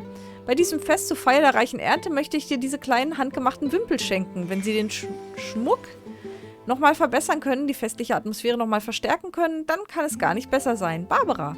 Ach. Ich habe meine herzlichsten Glückwünsche bei der Fee der Quelle hinterlassen. Fee der Quelle.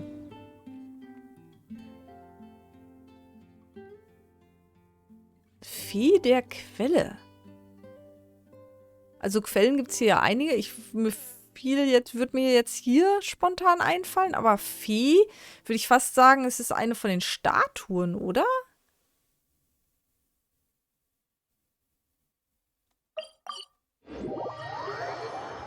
Also hier ist eine Quelle.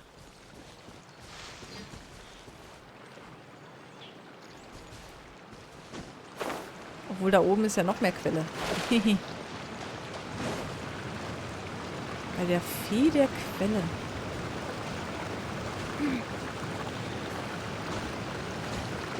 Body and mind.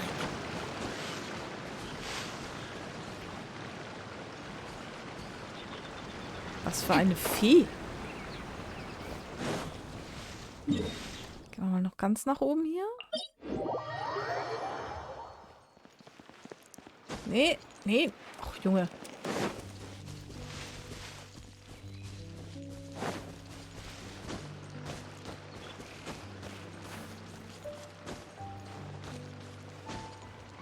Kommen wir da gut hoch? Geht so.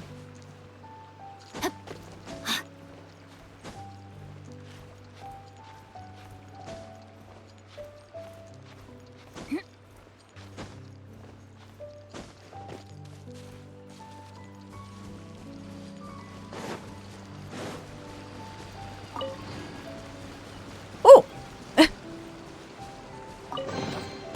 Excellent. Ich glaube, das war nicht gemeint, aber...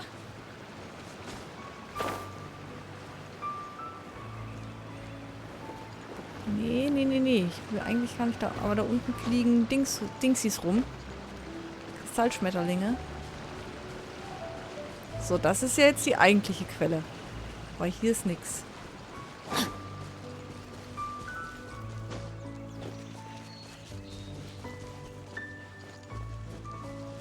Body and mind. Time to act. Also vielleicht unten beim Kristallschmetterling. Aber da habe ich jetzt auch nichts gesehen.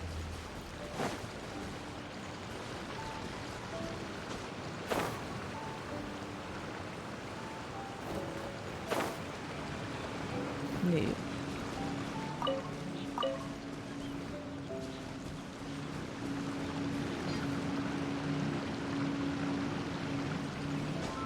Es zeigt mir ja an, wenn eine Truhe in der Nähe ist, ne? War ja gerade auch der Fall.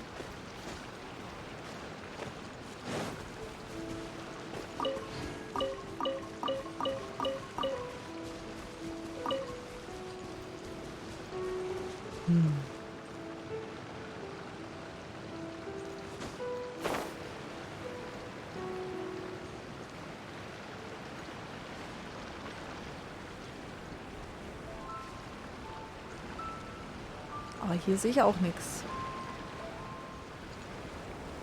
Habe ich die falsche Assoziation?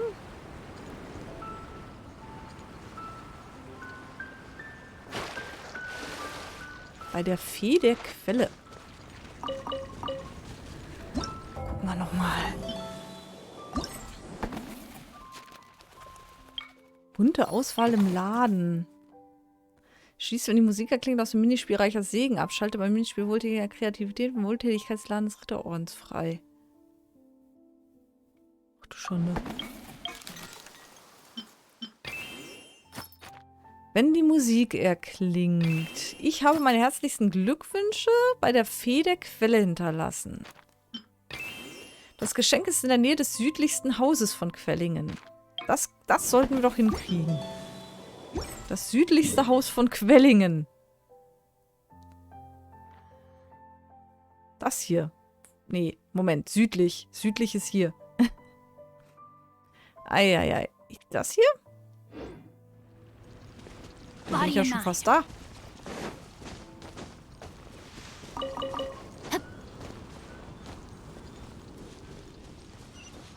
Aha.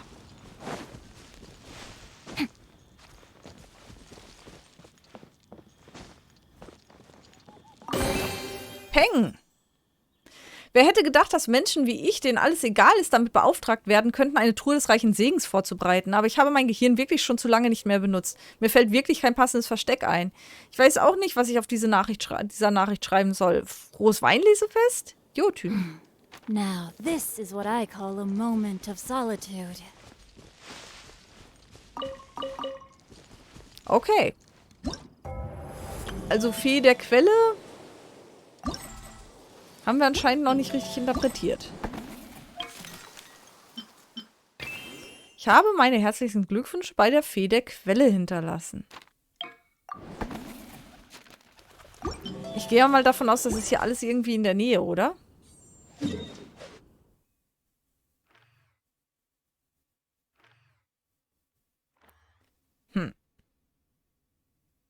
Oder hier vorne. Da ist ja auch noch irgendwie so ein kleines Wasserloch, oder?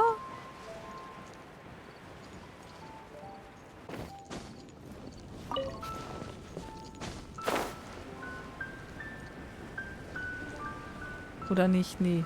Hm? Doch. Da. Ah, diese Quelle. Habe mich schon viel zu weit entfernt hier. Ups, jetzt habe ich es nicht gelesen.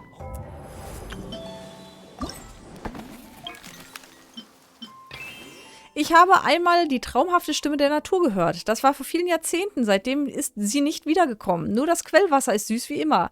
Du Jüngling, das ist das Glück der reichen Ernte. Lass mich es mit dir teilen. Ich bin mir sicher, dass sie, falls sie hören kann, wird sie uns all ihren Segen zukommen lassen. Okay. Ich habe das Geschenk hinter einem Geschäft in Mondstadt abgelegt. Die Katzen in dem Geschäft sind ziemlich süß und der Cocktail, den sie vor Wut kochende Wirtin gemischt hat, schmeckt ganz gut. Auch wenn es mit dem Feuerwasser von Cesnaia nicht mithalten kann. Okay. Das ist beim zum Katzenschwanz. Aber in Mondstadt? Okay.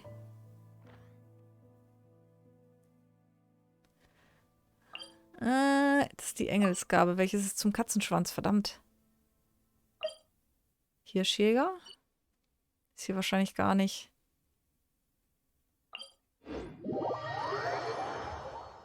Body and mind.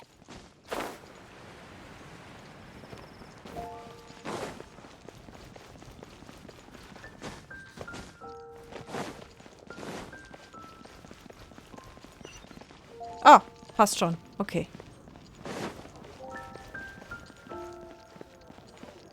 Jetzt mache ich doch wieder mehrere davon. Egal ob Stammgast der Taverne oder aus der Ferne angereister Gast, da das Schicksal dich dieses Geschenk finden ließ, gibt es nichts Besseres für dich zu tun, als ein Gläschen zu trinken. Ich hoffe, du kannst hier ein unvergessliches Weinlesefest verbringen und dass dir der feine Wein des Weinguts Morgenröter ein wenig das Leben versüßt. Wird Charles. Jetzt mache ich es doch, weil es gerade Spaß macht, tatsächlich. So, nach Erfüllen folgender Bedingungen verfügbar. Schließ, wenn die Musik erklingt, aus dem Minispiel Reicher Segen ab. Also das muss ich abschließen, damit ich das hier kriege. Okay. Schalte beim Minispiel Wohltätige Kreativität den Wohltätigkeitsladen des Ritterordens frei.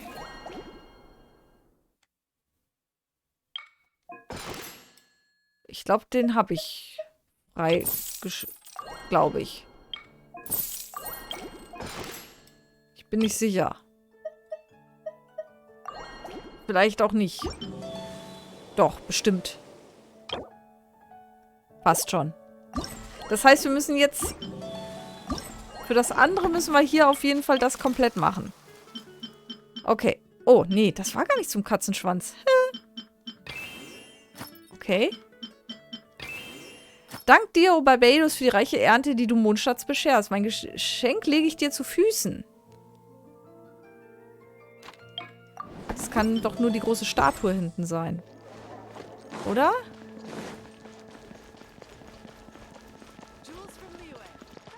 Time to act. Vielleicht kommen ja zufällig einem zum Katzenschwanz vorbei. Ich weiß es nicht mehr.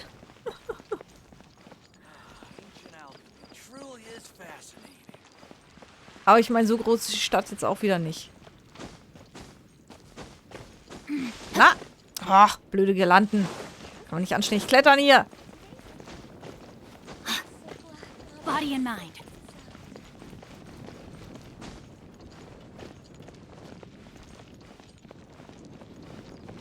Jetzt mache ich es ja doch wieder hier. Komm heute nicht mehr zur Story. Ich sehe es schon kommen. Wie sieht es denn mit Urgestein aus? Nee, reicht auch noch nicht. Wir müssen weitermachen. Wir müssen weitermachen. Ich meine, von daher schadet es auch nicht groß. Time to act.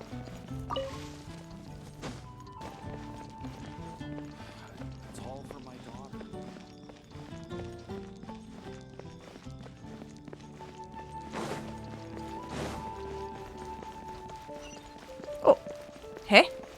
Okay, das ist, glaube ich, nochmal ein anderes, aber gut. Für mich hat das Trainingsgelände eine besondere Bedeutung. Um ein richtiger Ritter zu werden und um mich selbst zu übertreffen, habe ich hier viel trainiert. Auch in Zukunft werde ich so fleißig weitermachen. Wenn du Holzpfähle zerkleinern lassen möchtest oder Feuerholz brauchst, überlass das ganz mir. Wann immer du ein Problem hast, kannst du für Hilfe zu mir kommen. Mag Noel des Ordo Favonius. If my calculations are correct, Wanwan Bookhouse is due to receive Das a war aber batch jetzt was anderes. Ja. Ich will doch eigentlich nur zur Statue hoch und finde schon nebenbei die ganzen anderen Truhen. Na gut. Aber warum auch nicht? Es macht mir gerade echt Laune. Es ist relativ einfach. Man muss trotzdem ein bisschen nachdenken. Da ist es doch schon. Tada! An den Finder dieses Geschenks. Guten Tag. Danke Barbados Führung, dass er dir mein Geschenk in die Hände gelegt hat. Möge Barbados dich immer beschützen. Falls du Sorgen hast, stell dich hier hin und bete. Barbados wird dich bestimmt erhören. Grace. So, dann haben wir ja eigentlich nur noch den zum Katzenschwanz fertig. Fehlend. In Mondstadt gibt es einen Ort mit einer wunderschönen Aussicht. Warst du schon mal da? Ich gebe dir noch einen kleinen Hinweis. Das Geschenk liegt sehr weit oben. Pass gut auf, wenn du hingehst.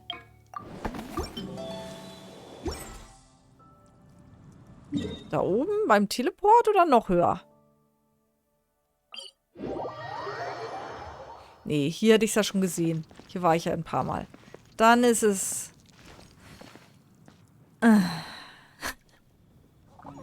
Juhu! Wann bin ich das letzte Mal ganz da hochgeklettert? Das ist ewig her. Bin mir ziemlich sicher, dass es da oben beim Glockenturm sein wird oder so.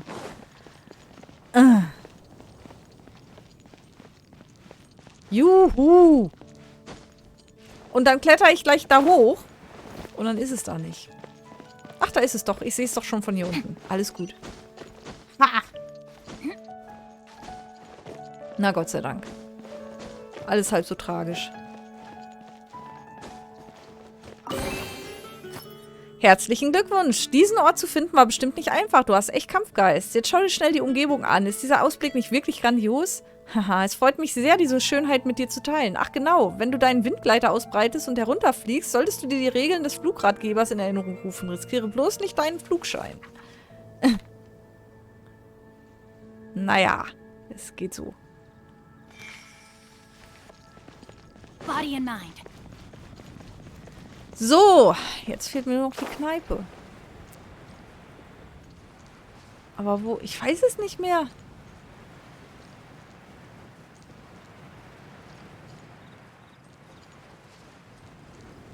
Stand da nicht sogar immer eine Dame davor?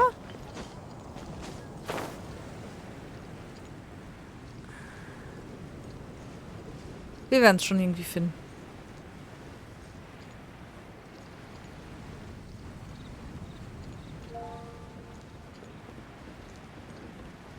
Ist da Lisa?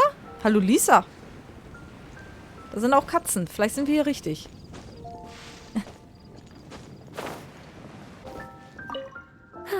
I'm much more suited to leisurely days like these. Möchtest du ein wenig plaudern? I'd love to, cutie. Too bad I can't offer you some tea. Über Razor. It's funny. I always thought the Grand Master was the one who gave him the name Razor. Ja, das dachte ich auch. Das haben sie doch die ganze Zeit gesagt. Das hat doch auch er gesagt, glaube ich. But it turns out his birth parents chose it all along. Anyway, Razor told me he heard the voices of his parents during the festival. Like stepping on a rock in the sun. Warm, but also heavy. I'm sure he must think of them as both kind and dauntless people. Sind sie es denn nicht?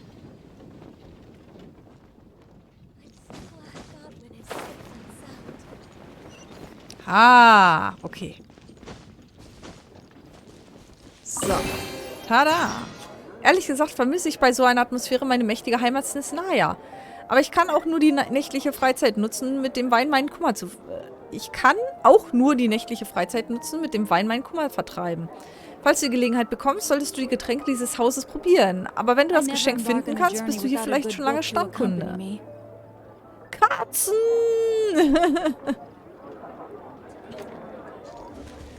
Aber sowas von hier. Oh, noch eine Truhe? Ich dachte, ich hätte schon alle. Ja, offensichtlich. Aber ich habe anscheinend schon die nächste Runde gestartet, aus Versehen. Jetzt haben wir die bunte Auswahl im Laden gleich. Aber jetzt muss ich... Hä? Wenn gleich die nächsten Truhen schon spawnen. Dann aber... Aha, sieht aus, als würdest du meine Tochter kennen. Dann besuche ihr Geschäft oft. Marjorie gefiel es, von klein auf Abenteuergeschichten zu hören. Jetzt gibt sie Mut und Hingabe der Abenteurer auf ihre eigene Weise weiter. Sie ist so ein Vorbild, ich werde immer stolz auf sie sein. Aber lass sie das nicht sehen, sonst wird das zwischen uns beiden etwas peinlich. Falls du den Drang verspürst, dich der Abenteurergilde anzuschließen, kontaktiere Abenteurergilde Cyrus, Leiter der Niederlassung der Abenteurergilde in Mondstadt. Tja, da...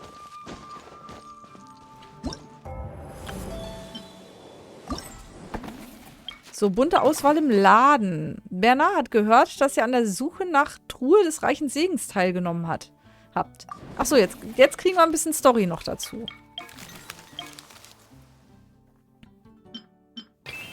Hallo Freund, ich habe das Geschenk in der Nähe eines alten Hotels in Mondstadt abgelegt. Im Hotel wohnen gegenwärtig einige Gäste von auswärts.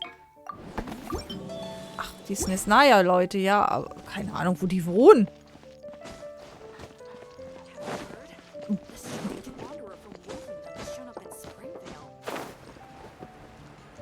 Keine Ahnung, wo die wohnen. Ich glaube, wenn ich einfach ziellos durch Mondstadt renne, finde ich auch hier und da eine Truhe. Aber gut, wir gehen jetzt zu Bernard. Oder Bernhard. Ich weiß nicht, wie er genau heißt. Und sprechen mit ihm weiter, wenn es hier noch ein bisschen Story gibt. Wir müssen ja jetzt nicht jede Truhe ausfindig machen, wenn wir es nicht müssen. Kann ich ja auch alles... alleine machen. Irgendwann. Irgendwie. So.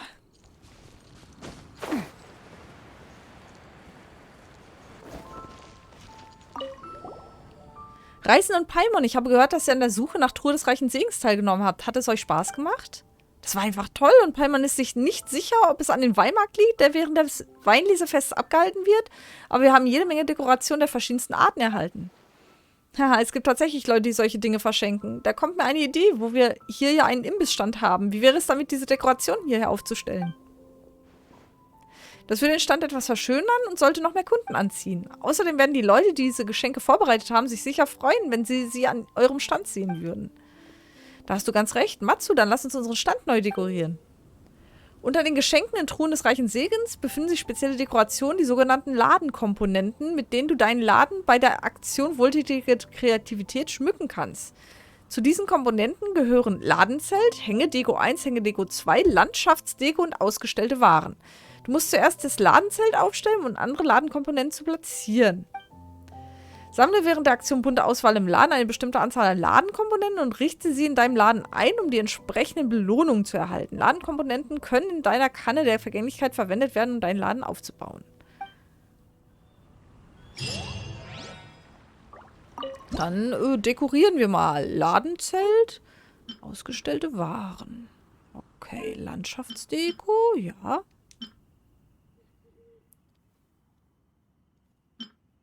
Okay, Hängedeko. Nehmen wir das oder lieber das? Nehmen wir das. Hängedeko 2, noch so ein Blümchen. Sehr schön. Und jetzt?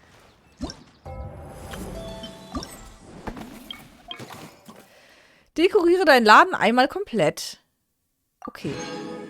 Sammle 9 Ladenkomponenten, sammle alle Ladenkomponenten. Ja gut.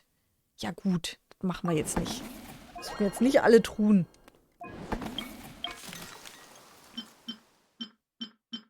Die Feier nach der Feier. Okay. So, Generalproben des Götterwinds haben wir noch offen. Während des Weinlesefests scheint eine Abenteurerin namens Leni eine besondere Herausforderungsaktion zu organisieren. Dann aber hier. Mal hin teleportieren. Oh.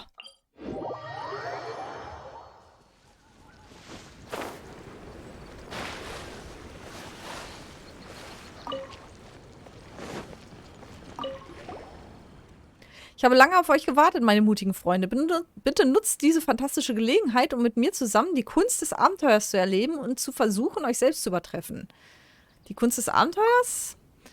Paimon weiß zwar nicht, wovon du redest, aber es klingt einfach großartig. Kannst du uns mehr darüber sagen? Aber natürlich, Moment, ich kenne dich doch. Du bist es wirklich. Die Heldin der Lüfte, die Sturmschrecken besiegt hat, die unermüdliche Abarbeiterin von Missionen, die Entdeckerin von verborgenen Schatztruhen, die Bezwingerin der unbekannten Nebel.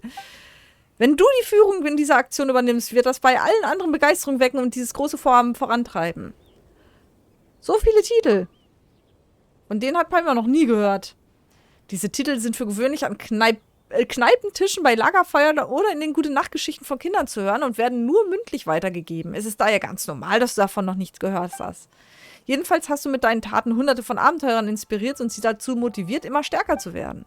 Matsu ist also in der Abenteurergilde von Mondstadt schon so berühmt geworden. Und hat Paimon auch einen Titel bekommen? Ich glaube, ein Freund hat mir gesagt, dass manche dich Führungskraft Paimon leicht wie eine Feder und ungehemmt wie der Nordwind nennen. Leicht wie eine Feder spielt auf deine kleine und agile Gestalt und ungehemmt wie der Nordwind beschreibt deinen beneidenswerten Appetit, der den Rittern des Nordwinds in keiner Weise nachsteht. Das hört sich wie gerade erst ausgedacht an. So ganz versteht Paimon das nicht. Aber du kannst Paimon ruhig Führungskraft Paimon nennen. Das klingt sehr imposant. Paimon wird sich das gut merken. Die Sache ist beschlossen. Egal bei was du unsere Hilfe brauchst, Führungskraft Paimon und Matsu, die ungehemmte Abarbeiterin, die Schatztruhe der Lüfte und die Bezwingerin von Missionen werden dir helfen, so gut wir können. Die Schatztruhe der Lüfte, okay. Gerade hast du von Abenteuern gesprochen und dass man sich selbst übertreffen soll, liegt Paimon richtig mit der Vermutung, dass das eine besondere Herausforderungsaktion der Gilde ist. Ganz genau, ihr habt sicher schon davon gehört, dass die Abenteurergilde oftmals ein Spezialtraining für Neulinge organisiert. Und ausgerechnet zum Weinlesefest führt der immer stärker werdende Westwind besondere Anemograner mit sich. Diese Anemograner können die Fertigkeiten von Abenteurern verstärken und sie das wundervolle Gefühl einer größeren Stärke genießen lassen, was ihnen gleichzeitig auch ein Ziel vorgibt, das sie durch ihre Anstrengungen erreichen können. Da hat Cyrus mich damit beauftragt, die Gebiete abzusuchen, in denen sich diese Anemograner verteilt haben und die Orte zu finden, an denen sich böse Monster und Banditen herumtreiben. Die an der Prüfung teilnehmenden Abenteurer müssen diese besonderen Anemograner mit Bedacht einsetzen, um diese Gegner zu besiegen. Dadurch werden sie ihre Fähigkeiten verbessern, mentale Durchbrüche erzielen und bessere Zukunftsaussichten bekommen. Na, das ist doch spannend, oder? Das klingt tatsächlich toll. Paimon kann sich auf den eigenen Instinkt verlassen. Wir haben sowieso schon genügend gegessen und getrunken. Wenn wir nicht bald etwas Training bekommen, werden wir noch Fett ansetzen. Ganz genau, krempelt die Ärmel hoch und versucht es einmal. Wenn ihr an dieser Prüfung teilnehmt, wird das ganz bestimmt noch viele andere Abenteurer anziehen. Und nun werde ich euch das erste Herausforderungsgebiet zeigen. Also los, ich werde eure Heldentaten aufzeichnen und anderen Abenteurern davon berichten. Aha. Okay. An der erhaltenen Menge an Meisterern kannst du folgende Effekte erhalten. Wir prügeln uns einfach durch.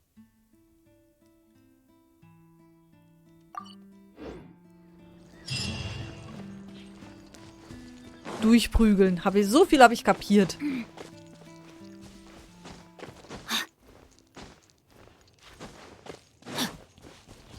Time to act.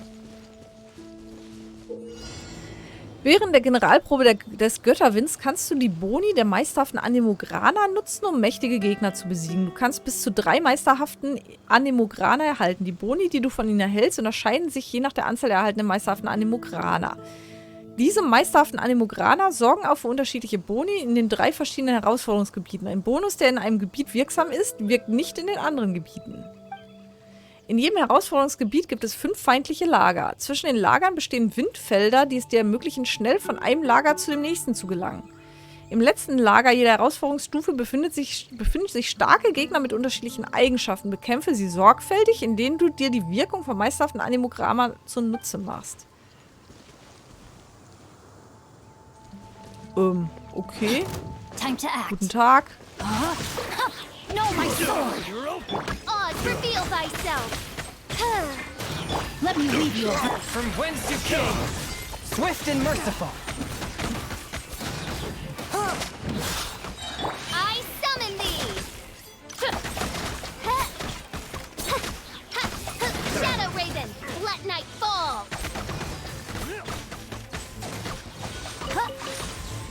Was sind denn noch welche?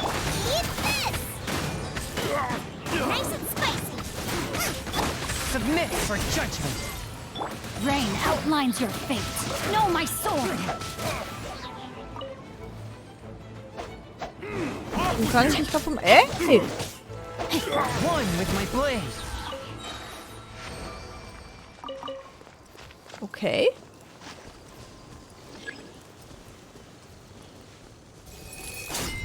Ja. Aber ich habe jetzt noch keine Anemograner oder so gesehen. Vielleicht habe ich sie übersehen. Das will ich ja nicht ausschließen.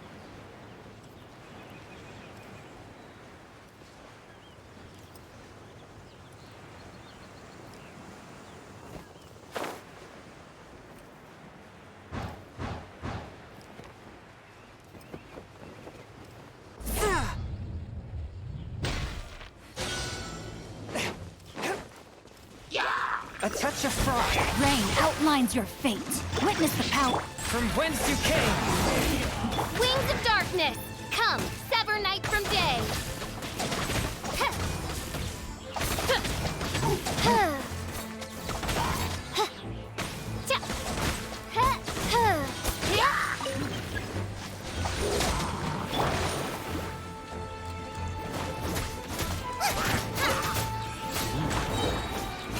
Ah, doch. Diese Windfelder, die ich da immer zu sehen kriege, das kommt... Ah, hier sind Anemograner. Okay. Dann habe ich die wohl aus Versehen eingesammelt oder so. Hey, wie ist das passiert? Aua!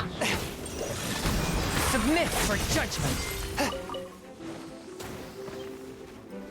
No, my sword. Rain cutter.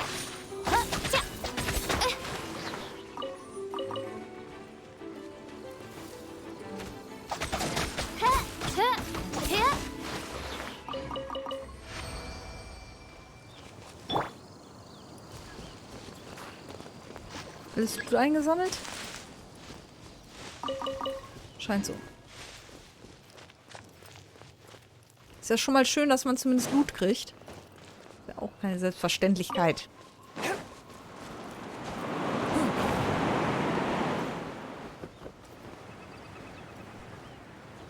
Dong, dong, dong, dong, dong, dong, dong. Dong, dong, dong, dong, dong, dong, dong. One with my blade. Rain outlines your fate. From whence you came.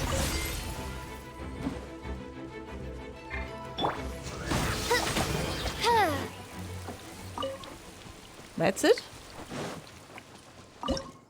Huh? Aha, das war's? Okay. Nächste Runde.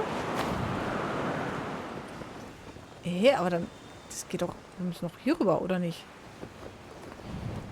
Nee, da müssen wir rüber. Okay.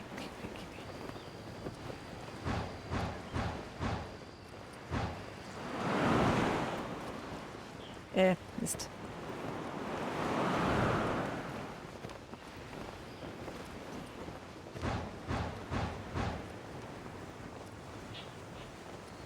Sind wir schon da? Ist keiner hier.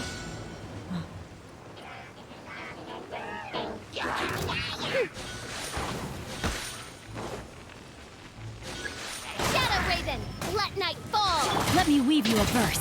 A touch of frost. No rest for the wicked. Noch mehr? Hä? Wo bist du? Da oben. Mist.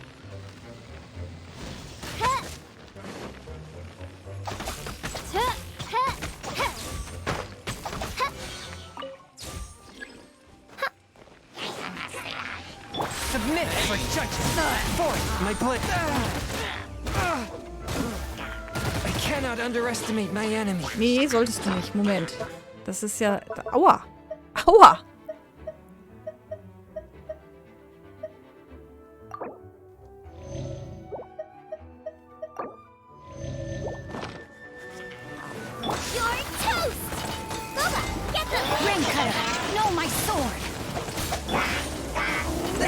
One with my blade.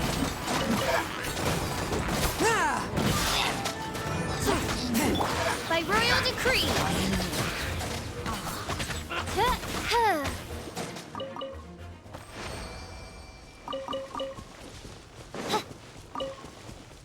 Mache ich hier eigentlich gerade sämtliche Teile von dem Ding durch? Scheint so. Ja. Okay. Nee, nicht ganz. Nee. Okay, das gehört zusammen. Passt schon. Und dann gibt es hier noch welche. Okay. Dann machen wir die 2 noch.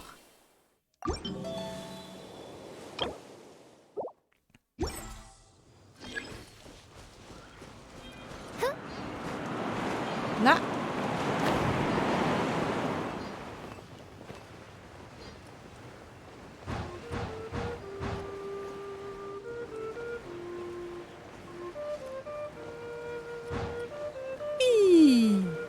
Mit einem Wasser. Sieht so aus. Hat jemand in seiner Kindheit zu viel Bonanza geschaut? Lasst mich. Ach nee. Swift and Aua. From whence you came. Oh, aua.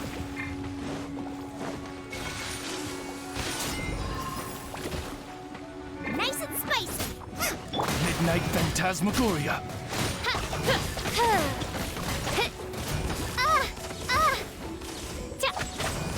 Aua.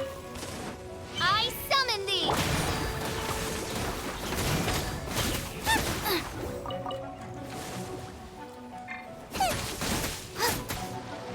One with my blade. Let me weave you a burst. Rain out. Oz, reveal thyself. At the frying pan, into the fire. So, da kommen noch mehr. Spirit blade. Attack. Bubba, get them. Ich weiß nicht warum und wieso und weshalb hier was passiert, aber es passiert. Witness the power of Gugwa. Know my sword. Hilfe!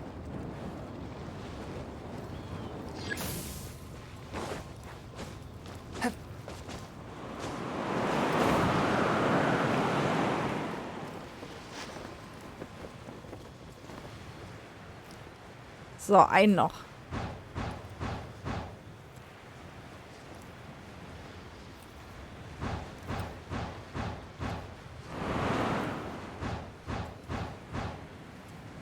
Ui. Ui. A touch of frost. Huh? From whence you came.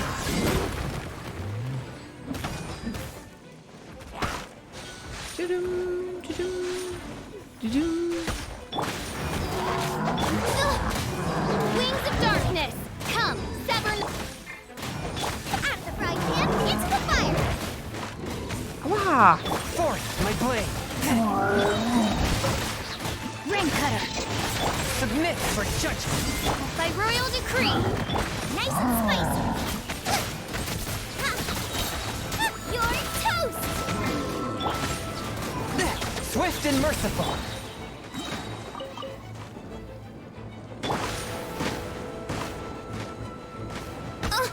Oh. Wo ist denn noch einer? Ah, da.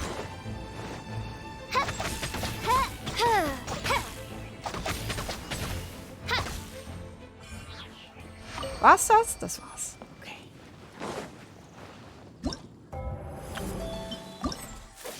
So.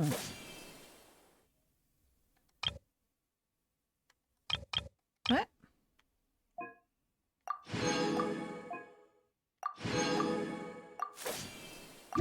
So. Damit haben wir schon mal 800 Festlichkeit zusammen. Tada! Fehlt nicht mehr viel. Dann haben wir den Speer auch verbessert. So. Ich glaube, jetzt haben wir alles zumindest einmal demonstriert. Den Rest mache ich dann so in einer ruhigen Minute, die nicht zu lange hin sein sollte, ne? Das ist nur noch 4 Tage, 5 Tage. Ja gut, das kann ich am Wochenende für mich in Ruhe machen. Das kriegen wir schon hin. So. Wollen wir ein bisschen noch nach Sumeru? Ich habe noch so viel Story-Content in Sumeru offen. Ja, so ein bisschen können wir noch. Die Frage ist, ob wir eine Quest fertig kriegen. Ich hole mir noch eben die Erkundungsbelohnung.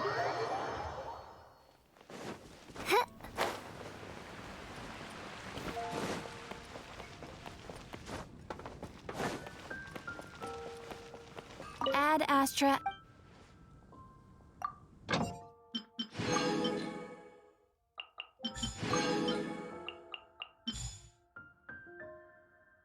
Mach einfach die Weltquest mit dem Waldläufer weiter. Die geht doch auch ewig lang, oder nicht?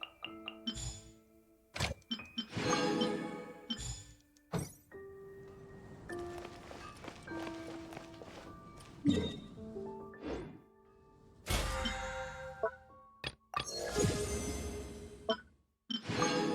können auch noch mal Essen machen. Dann haben wir da die Wochenquest auch schon mal abgefrühstückt. Nee. Ach.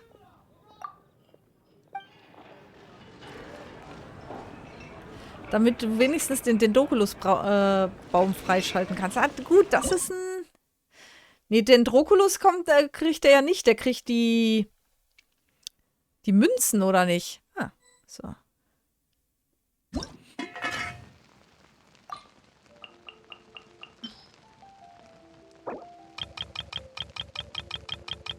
Die Dendroculus gehen ja an die Statuen.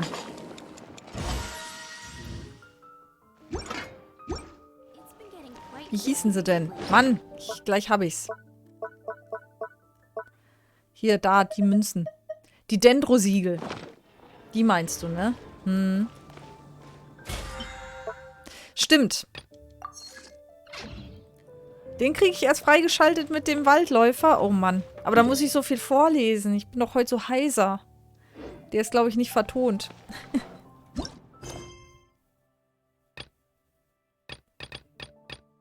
Die Begegnung im Wald, ja.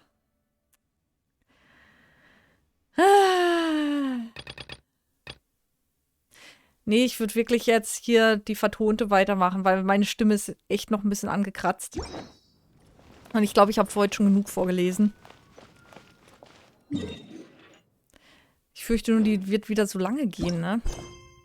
Wie ein triumphierender Held.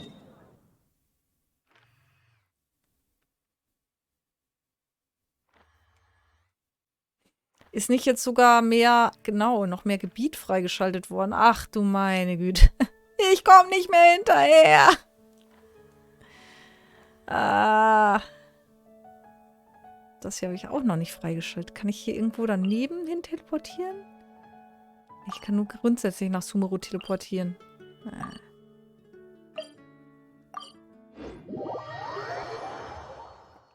Ich gebe dieses Dendro-Siegel einfach irgendwann in so einem großen Schwung ab. Dann schleppe ich so eine Riesenkiste voll dahin. Hier, bitteschön. Einmal alles auszahlen.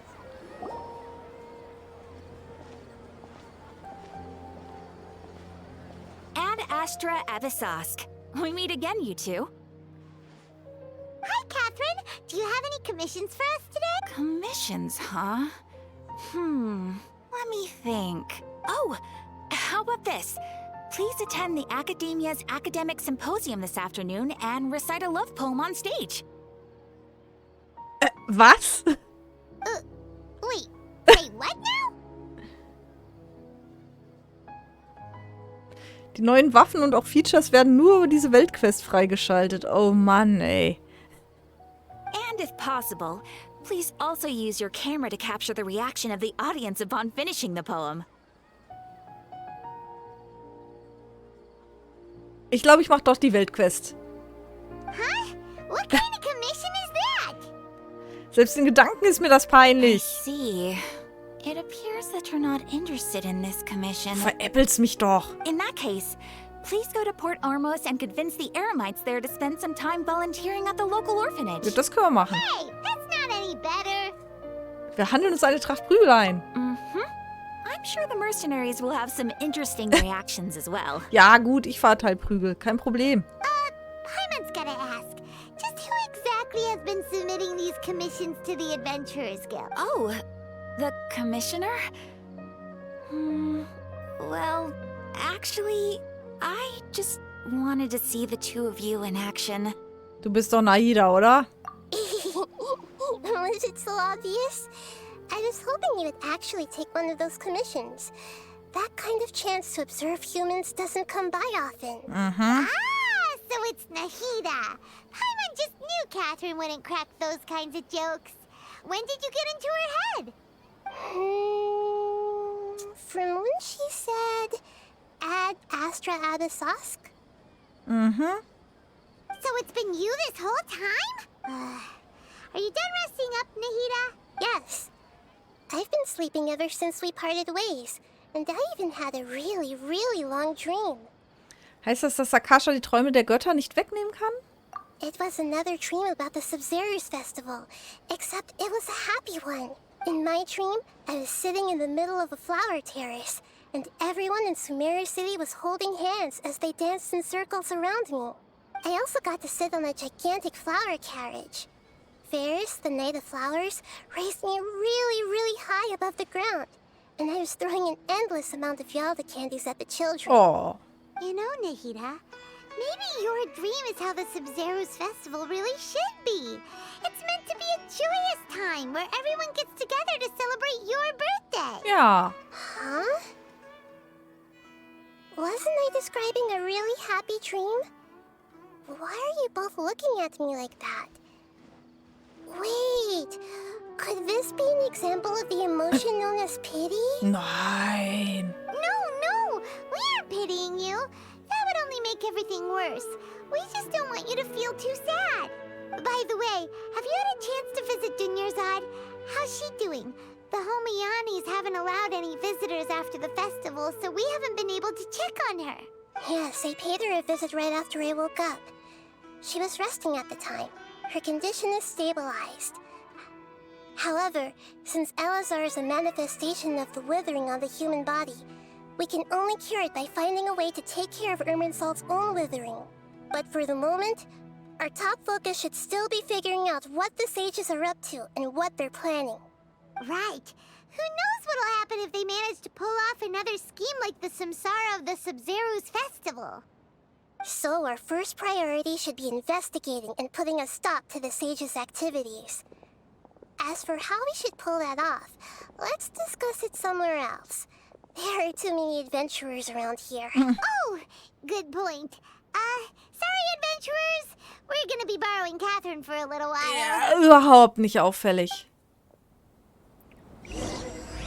Luftschlösser, Illusionen und Betrug. Mhm.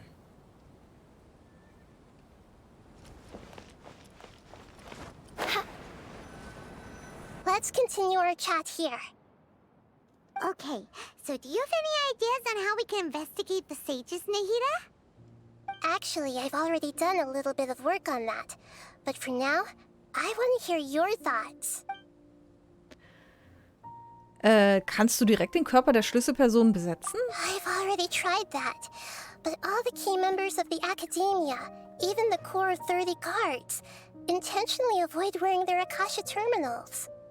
Die It seems Schlitzohren. that from the very beginning, they've been guarding against info leaks from the Akasha. Of course, it could also be because they're wary of me. Have you already caught the sage's attention? I'm guessing not yet.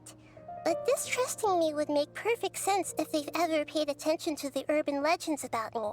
In any case, I probably can't take over their minds directly.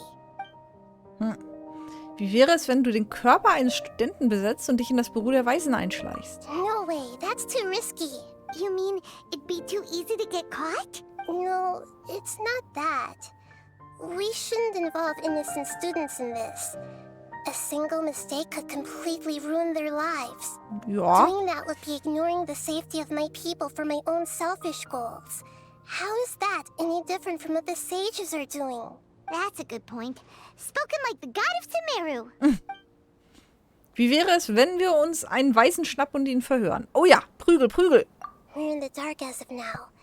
Since we still don't know anything about their goals, any rash move could tip them off and lead to terrible consequences. After all, every person in Sumeru City is one of their hostages. Mir fällt nichts anderes ein. Are we really out of ideas? Nahida, you're super smart, so you already have something in mind, right? Don't keep us in suspense, spill. According to a popular theory from the Vahumana Darshan of the Academia, rejecting impractical motions at the beginning of a planning session will give more weight to the actual proposal. Okay, but aren't you the god of wisdom? You don't have to use that kind of gimmick to make us take your ideas seriously. Well, I've been thinking that if I can't directly possess the leaders, and if I can't get ordinary people involved, then I should find someone who's already involved, but hasn't decided to side with the sages. Okay. You're saying we should recruit a spy? That does sound like it could work. Oh, before coming back, we met someone named Alhaitham. He seems like he acts alone, and he likes doing stuff behind the Academia's back. They probably aren't in cahoots.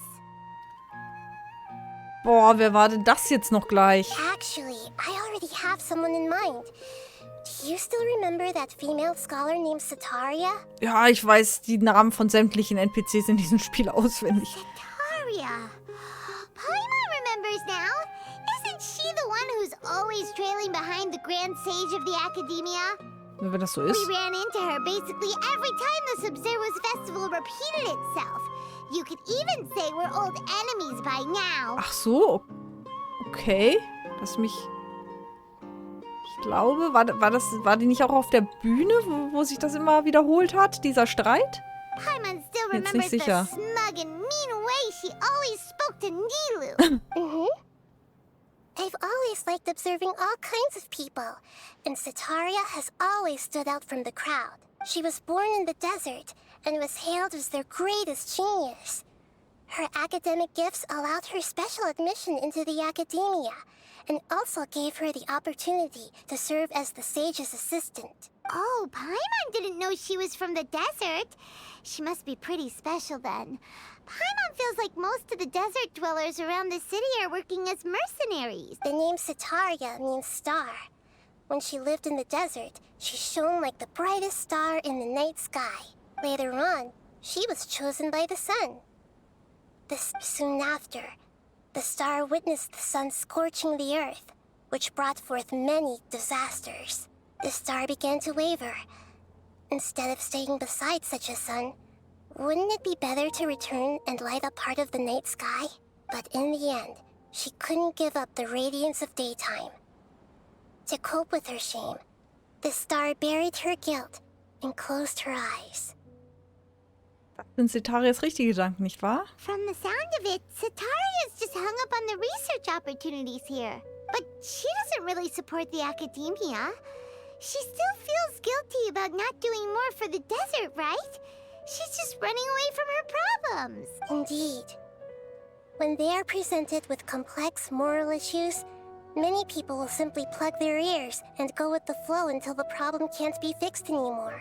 She's suppressing a lot of guilt, but before she realized it, she had already become the sage's accomplice. Eine sehr She gute can't deny her part in their schemes anymore. Eine sehr gute Kandidatin. Right. We must somehow make her face her problems again. That way, not only can we get useful intel from her, but she can also use it as an opportunity to redeem herself. Wir werden sie ja gleich From sehen. my past observations, Setaria will take a day off from the academia every 10 days to do some shopping in the city. Aber solange es keine Charaktere sind, die auch als spielbare Charaktere gedacht sind, wird die wahrscheinlich so total generisch aussehen wie alle anderen auch. Tomorrow afternoon just happens to be a shopping day for her. That'll be our chance to prepare. Let's go check out some of her favorite spots and have a quick chat with a few of the vendors there. Sammle Informationen anhand von Nahidas Befehl. Also wir reden mit den Leuten. Warte, Moment, hier war ja irgendwie was... Etwas geblinkt. Untersuchen. Tageslicht, das mit dem Tageslicht Schichtwechsel macht. Man kann von der Brücke den Rücken des Leuchtturms vor der Arbeit fliehend sehen. Was ist das? Ein Rätsel oder handelt es sich um Sprichwörter? Tageslicht, das mit dem nächsten Tageslicht Schichtwechsel macht? Vor der Arbeit fliehend? Ist das nicht die Reisende? Interessiert ihr euch auch für das Rätsel von Herrn Drusus? Ist das wirklich ein Rätsel? Das Rätsel hat sich ein Gelehrter der Akademie ausgedacht, Herr Drusus. Soweit ich weiß, gilt dieser Herr in der Akademie auch als Sonderling. Er liebt es, mit anderen über Rätsel zu spekulieren und die verschiedensten Verschlüsselungsmethoden zu studieren. Aber viele seiner Rätsel waren zu seltsam, deshalb wollten auch nicht viele Leute mit ihm sprechen. Deshalb hat er sich dieses Preisrätsel ausgedacht. Kurz gesagt, enthält dieses Rätsel Hinweise zu Schatzzonen. Wenn du zur richtigen Zeit auf den richtigen Weg an einen bestimmten Ort kommst, bekommst du einen Schatz. Herr Drusus sagte auch, dass sich diese Schatzzonen alle in Sumeru befinden. Aber wie du siehst, hat es bisher noch kein Abenteurer geschafft, das Rätsel zu lösen. Wenn es euch interessiert, könnt ihr es auch versuchen. Aber aus meiner Sicht solltet ihr lieber etwas Vernünftiges tun. Okay. Merken wir uns. Ignorieren wir jetzt aber erstmal.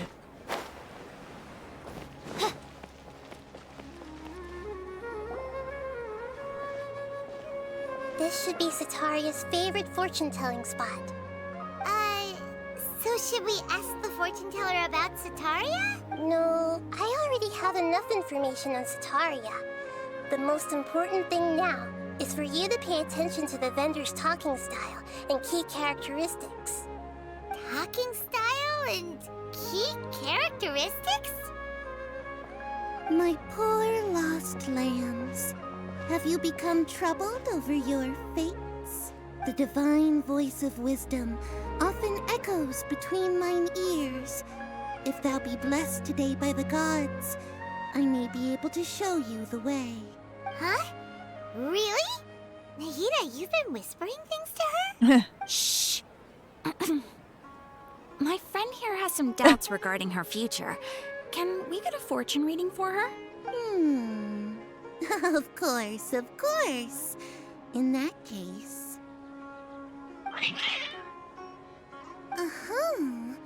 It would seem that Harut and Marut are quite wary of you. Perhaps, at some time in the past, you have somehow offended the gods. Harut und Marut. Only mocking the god of Animo, questioning the lord of Geo's financial savviness, and brawling with the god of Electro. Do those count? Oh, nothing. Go on, pick an aspect for her to divine. Ich hätte gerne eine Weissagung zu meiner Gesundheit. Health prospects. No problem at all.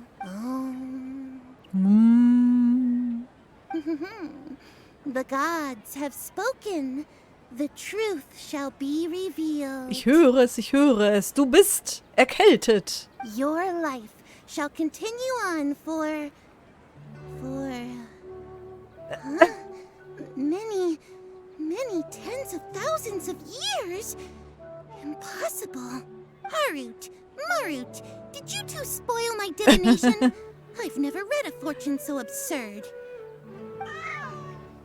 Oh. Actually, Paimon thinks this is probably the most accurate fortune-telling you've ever done. I admit that the orientation of today's celestial matrix is suboptimal. As such, there will be no charge. Is that so? Well, that can't be helped. If you were to bring some food offerings for Harut and Marut on your next visit, perhaps they could help you reverse the wheels of fate. Okay.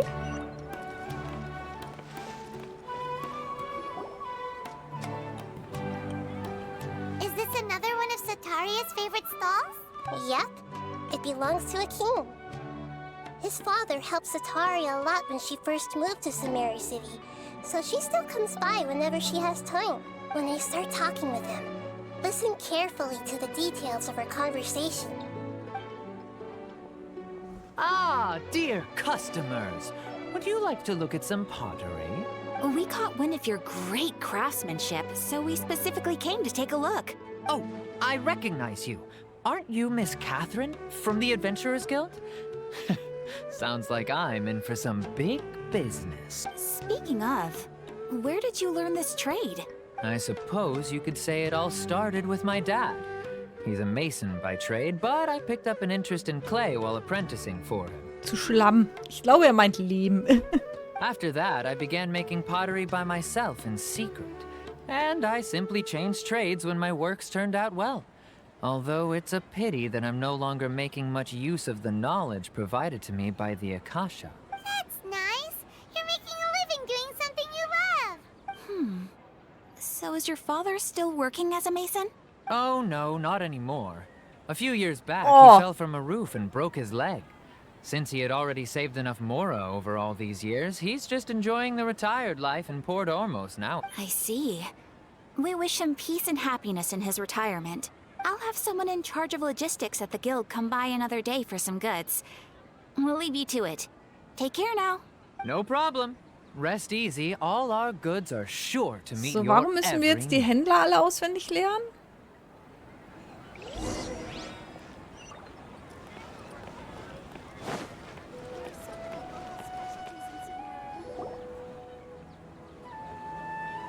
This should be our final stop. Sataria's always thinking of this restaurant when she's working at the academia, so she always comes by whenever she's out in the city. Nahida, you've really thought of everything. It's my duty to protect Samari's citizens, after all. Hi there. I feel like I've seen you down by the docks before. Huh? Sorry, I don't quite remember. If I recall, you were having a discussion with someone about shipbuilding at the time. Ah, that's right. I've always been really interested in feats of marine engineering. After all, I grew up in Liyue Harbor and spent my entire childhood staring at the ships going in and out of the port. I came to Sumeru to study, but failed to make it into the academia due to my lack of talent. But I'm still discussing all kinds of problems with different scholars, and I'm continuing to study and perform research from the restaurant's basement. I'm sure I'll get to the academia after their next round of exams. Nicht aufgeben. What an admirable spirit for learning. Amazing. Sure. But you'll find hardworking people wherever you go. So this restaurant has a basement as well? Huh. First I've heard of it. That's right. It's not usually open to patrons. Most of the time, employees use it for breaks or to hold private events. I see. Guess that makes sense. Well, good luck with your studies, Miss Chishan. Thank you so much. As long as I can make it into the academia as an official student, I'll be happy. Okay, und was sollte das jetzt? Was hat sie vor?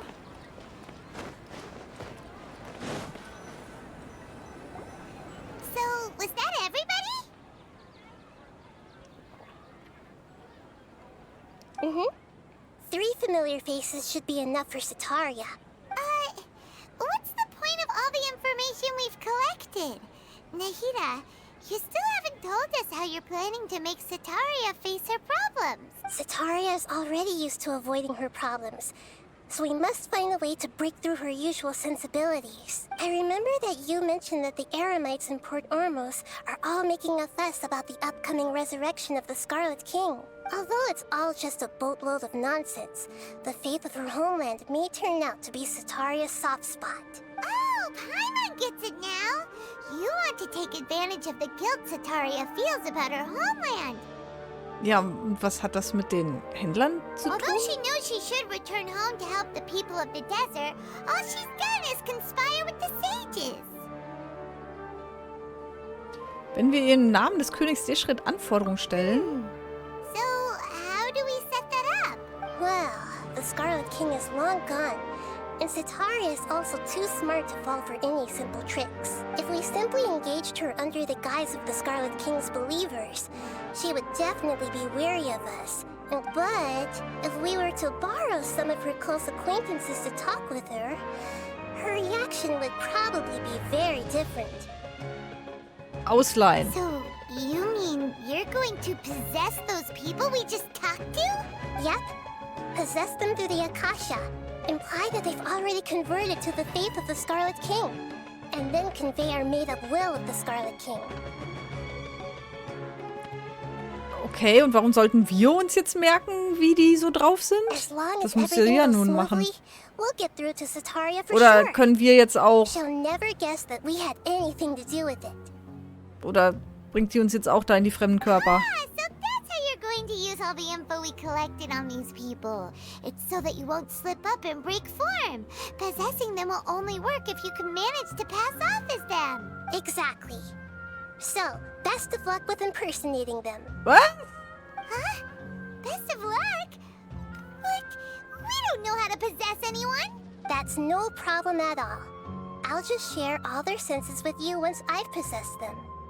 As long as you're also wearing an Akasha terminal, the effect will basically be as if you've possessed them yourself. Okay. Huh. That is pretty convenient. But why does she have to do this? Can't you do it yourself? Although I've been observing humans for a while, I've never been good at imitating them. You're not wrong. It's always been painfully obvious whenever you try to pass as Catherine. Ich werde mein Bestes geben. If it was at all possible, I would have preferred to leave these people alone. But seeing how things are now, I probably should just accept it and push on. Yeah, don't beat yourself up over it. We're only doing this to help everyone, and we'll only be borrowing them for a little ganz while kurz. anyway. Alright, then let's give it a go tomorrow afternoon. Nur ganz kurz. 12 bis 18 Uhr morgen.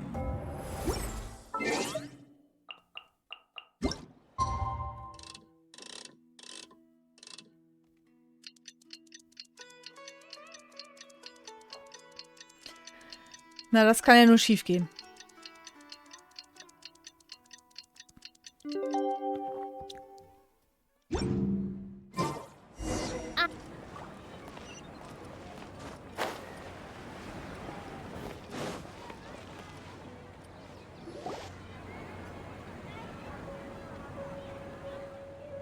Ah, doch, das war die, glaube ich, bei der Bühne. Oh, here she comes. Satari is here. Let's quietly follow her. Once she starts talking to her acquaintances, we'll find a safe spot to begin possessing them. As for how we'll sway her to our side, I'll leave that to you. Jo. I trust you'll know what to say. Paimon's starting to feel kind of nervous. Okay, let's go. Looks like they've already started talking. Let's find a hiding spot and get started.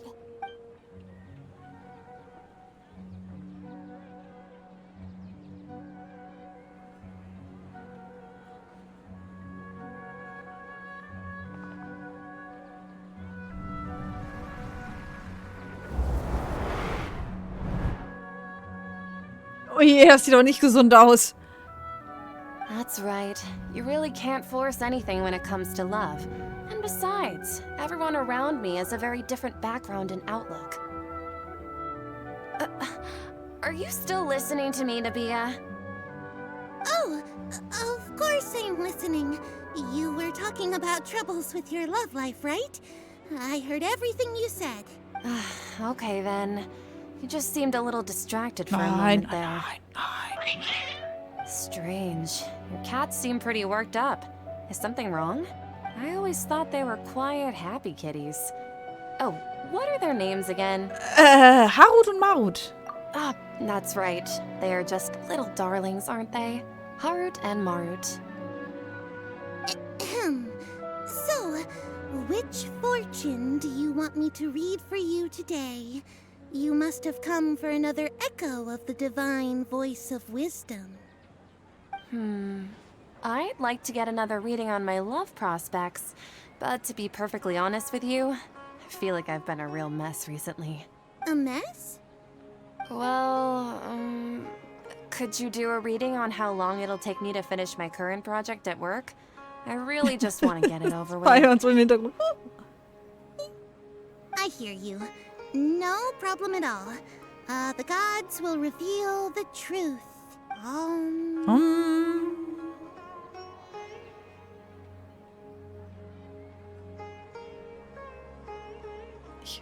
Oho, oho, ich höre es oder hehe, ich höre es.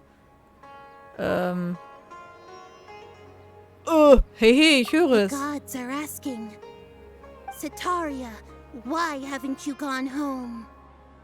Why haven't I gone home? Do the gods really know everything I've been thinking about? Sataria, why don't you just go home? It's a demand now instead of a question. The gods seem to be truly upset.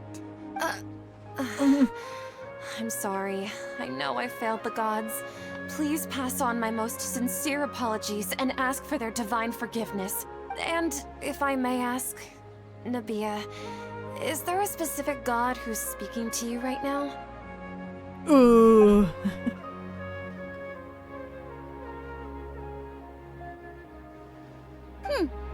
What an inconsiderate and naive question. The god who is speaking to me is, of course, the wisest and mightiest of all, the Scarlet King. The Scarlet King? No wonder he would make such a demand of me. Oh, wait a second. The Scarlet King passed away a long time ago. Nein, nein, nein, nein. Even though news of the Scarlet King's resurrection has been spreading like wildfire, it's all just a misinformation campaign from the academia. How can the Scarlet King still exist in real life? Die Akademie verbreitet die Gerüchte zur Auferstehung des Königs der Schritt. What insolence! I am the Scarlet King's most loyal believer. Do you wish to refute his voice of wisdom? Oh, no. As a child of the desert, I am only reveling in his power upon learning that his divine glory has touched even this city. I will think very carefully about his demand of me. I'm sorry. I must go now. Wait!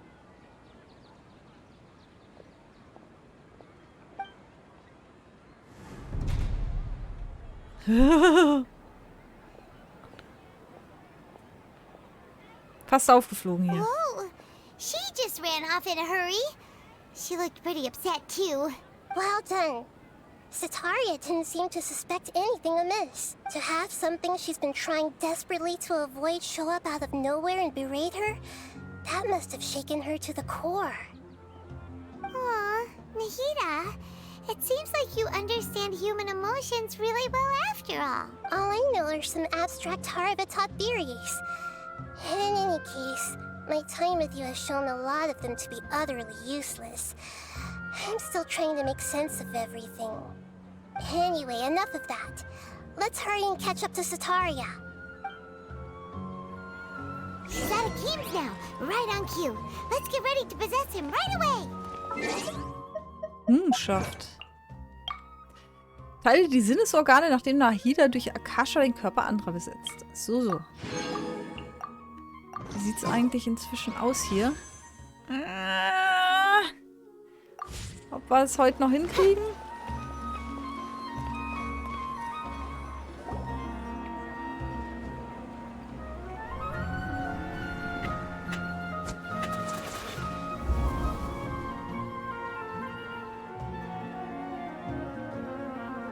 It's okay. I just got caught up in something. Oh, actually, didn't you ask me to help you look for work? What kind of work were you looking for again? Ich wäre gern ein Maurer. Oh, right. Your old man's craft. How could I forget? Speaking of, how's he doing? Is he feeling any better? Sehr viel besser. Er kann endlich wieder alleine gehen. Oh, that's good to hear. I've been thinking a lot about him.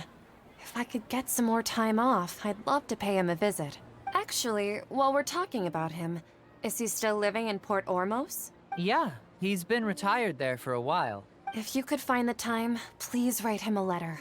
Please pass on that recently, faith in the Scarlet King has taken root in Port Ormos and has begun to spread across Sumeru.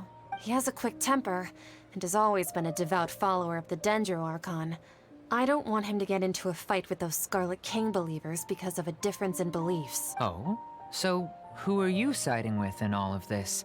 The Academia or the Scarlet King? I'm so jealous Ist aber auch of you. mies, Leute. You were born a child of the desert. Yet you chose to betray the Scarlet King, and now you spend all your time with those crooks from the Academia. Oh, das ist ja also das ist ja richtig mies, wie wir zu ihr sind. Akeem, you don't mean you've also become a believer of the Scarlet King? What's so strange about becoming a believer of the wise Scarlet King? In fact, aren't you the strange one? The one who still can't pick a side? Can't pick a side? Me?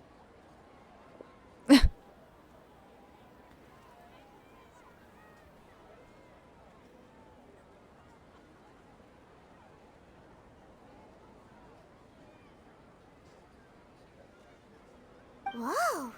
Paimon had no idea you'd be so good at this.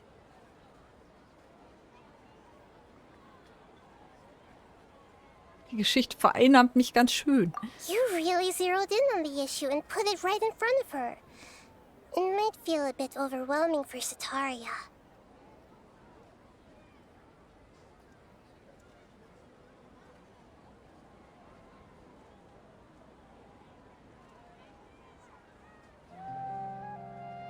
But once everything is over, I'll be sure to pay her a visit to her mind and explain everything.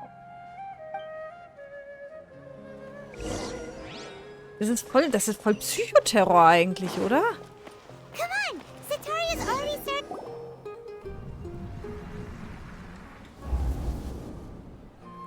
So, Shishan, have you noticed anything weird in the city lately? Like, as if someone was trying to preach to you about something? Nein, in meiner Freizeit sitze ich im Keller und lerne. Oh, right. Speaking of strange things, I celebrated the Sub-Zerus festival so many times that I lost count. Wait, how could you be aware of that? That should be impossible. Nothing in the report indicated anything like that. Are you still failing to realize that the Academia's lowly tricks could never deceive all of Sumeru's citizens? Shishan, don't tell me that you've converted to the Scarlet King as well! What an absurd question.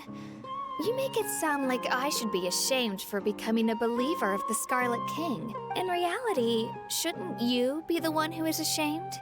You, who works side by side with the Academia, and treated people as nothing more than experimental subjects. Please, please stop! Das ist aber auch voll mies. Even now, Sataria's still trying to run from her problems.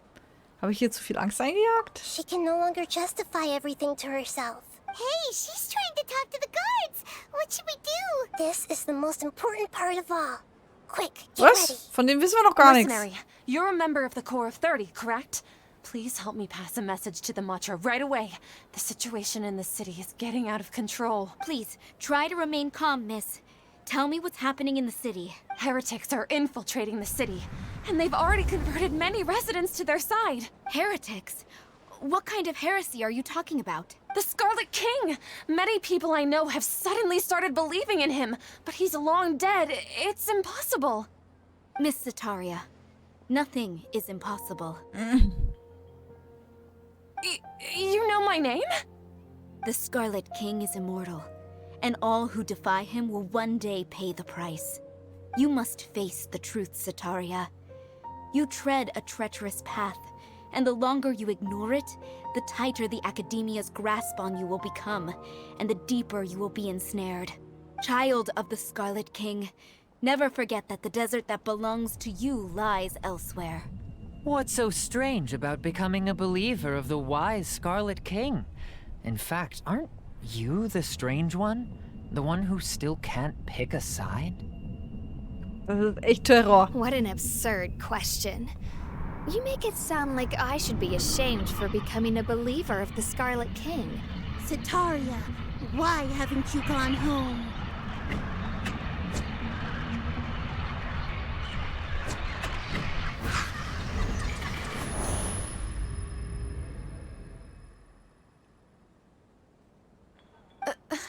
Das ist voll mies. It seems that no matter where I run, I only keep finding more believers of the Scarlet King. I've also been running from my guilt this whole time. Guilt over my part in the Sage's plans, and from ignoring the letters from the children of my homeland. But no matter how much I may try to ignore or get rid of it, my guilt always comes back. Du sollst auf dein Herz hören. You won't necessarily lose your research opportunities by facing the truth. Besides, did you really want to conduct your research while carrying such heavy feelings of guilt? How do you know me so well? Are you truly just a believer of the Scarlet King? Or are you the god himself? That's not important. The important thing is to pass judgment on the Academia and its sages, and to correct their mistakes. If you could provide some assistance in this matter, perhaps it could serve as a form of atonement.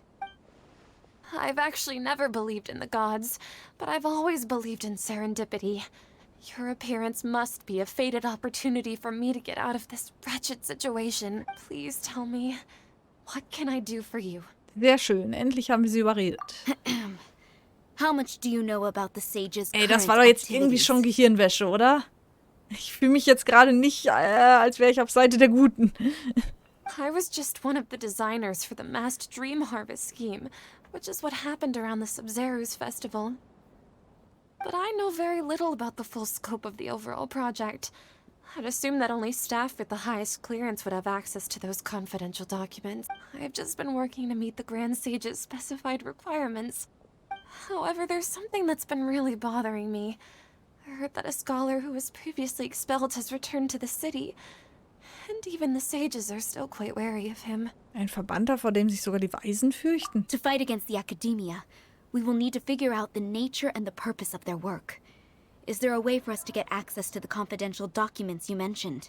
It should be possible if we're willing to take some risks. After all, I'm an assistant to the Grand Sage, and I've been working on many tasks outside of the project. One thing, though, I won't be able to transfer the documents to you through the Akasha once I get my hands on them. The sages have always closely monitored all activities within the Akasha. Let me see... let's use the most primitive method. Send someone to pick up the documents tomorrow evening at the Academia entrance. Ich weiß nicht mal, mit wem sie zu tun hat. Egal wer, aber sie ist jetzt total bereit, da jetzt irgendwelche Dokumente rauszuschmuggeln. The Academia entrance. Wouldn't that be too conspicuous? Don't worry about that. I assure you, this won't be a trap. I'm only suggesting this location because it'll draw more scrutiny for me to leave the Academia again. It'll be safest for me to distract the guards long enough to hand you the documents. All right, I trust you. So, if I were to successfully complete this task, would it mean I've atoned for my wrongdoings? That'll depend on the judgment of the Dendro Archon. The Dendro Archon. That's right. Her people are the ones we have endangered. As the god of wisdom, she's also the one responsible for judging and guiding the scholars. Maybe it's time for me to find a god to believe in. Just as Nahida predicted, we've managed to bring Sataria to our side. The Traveler's execution was ingenious. She's the one who deserves all the praise. Well, now that we've made plans to meet again tomorrow evening, all we can do is pray for Sataria's mission to go off without a hitch. Pray? But if we're going to pray to the gods, aren't we just praying to you? God of wisdom and guardian of the scholars? No. The truth is the true guardian of scholars. I've always believed that. Anyway, let's meet again tomorrow evening at the Adventurers Guild.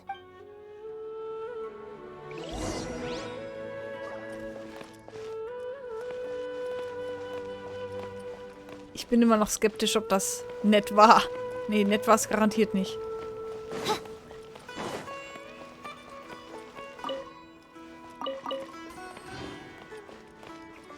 So, 19 bis 24 Uhr morgen Nacht. Moment. Was will ich denn? Uhr will ich.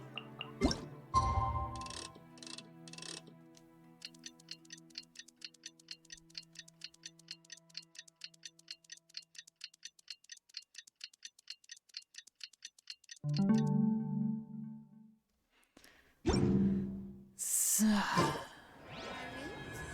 Das war heute Nacht anscheinend.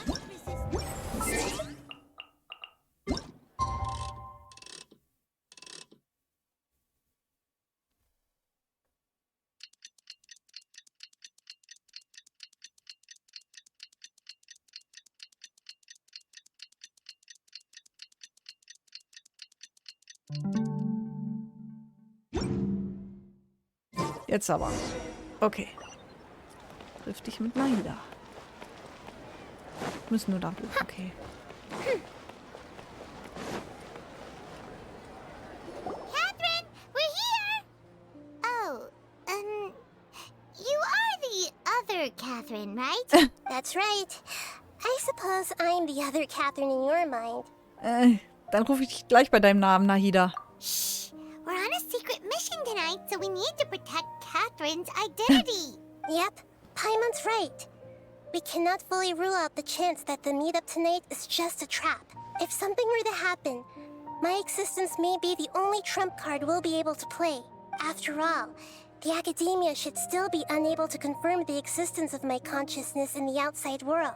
Yep, exactly. Just what Paimon was thinking. Wieso glaube ich nicht, dass Paimon von alleine auf den Gedanken gekommen ist? Anyway, enough about that. Let's just make sure to be on our guard. Da wir gerade dabei sind. Irgendwas stimmt hier nicht. Off? What do you feel is off? Es ist ungewöhnlich still. It's the middle of the night. Of course it's quiet. No, I think she's right. It really is a lot quieter than usual. If you look around, there seems to be fewer people on the streets. I'm not sure if this is the case for the entire city, though. Huh. Maybe it's just a coincidence. Maybe Sataria figured out a way to not only distract the guards, but also to get everyone to go to sleep early, just so we can exchange the documents in peace. I also can't quite figure out why things feel a little off. But now that we're here, let's go ahead and meet her as we planned. Well, regardless, as long as you're here with us, Paimon feels a little safer. Geh zur Akademie. Huh. There really aren't many people out right now. Let's hope it'll be this quiet in front of the academia, and that Sataria managed to distract all the guards.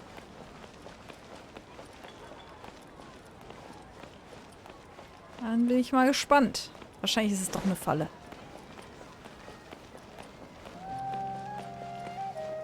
Ey, diese Stadt, ey, die ist so konfus aufgebaut, finde ich.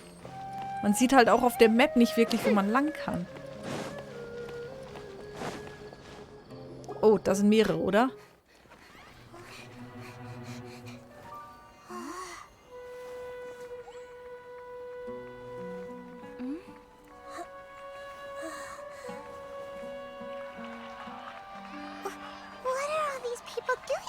this hour of the night. Ah, the triumphant hero returns at last. And to a rather spectacular welcome, even if I do say so myself. You're the outcast, expelled from the academia. Indeed I am. Although these days they tend to call me the Doctor.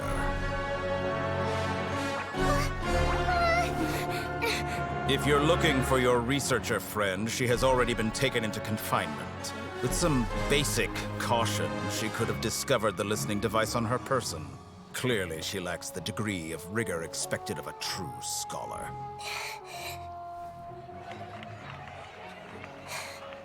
The people of Sumeru City. What have you done to them? I simply made some minor adjustments to their Akasha terminals. Now they can deposit information directly into the subconscious. As you can see, all these lovely people now believe this traveler is a hero who has just saved the world. My experiment is a success. And now it seems they can no longer hold back their sheer adoration. No, what should we do? These are all just regular people. Leave now. You need to get out of here. But that guy's a Fatui Harbinger. We can't just leave you here. Nor can I abandon the people of Sumeru.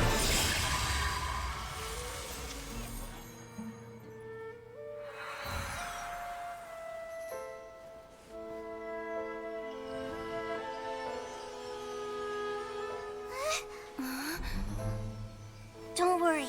We'll meet again outside of the city.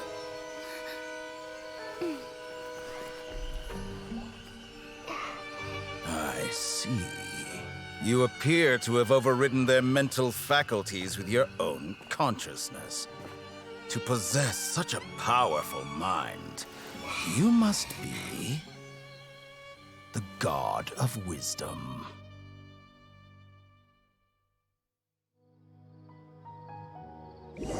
Nicht der Doktor! Oh wei, oh wei. This should be far enough. Paimon needs to catch her breath first. Der Doktor. Is Nahida going to be okay? We only made it out because of her. Sie kann hier von Bewusstsein zu Bewusstsein springen. Ihr sollte nichts passiert sein.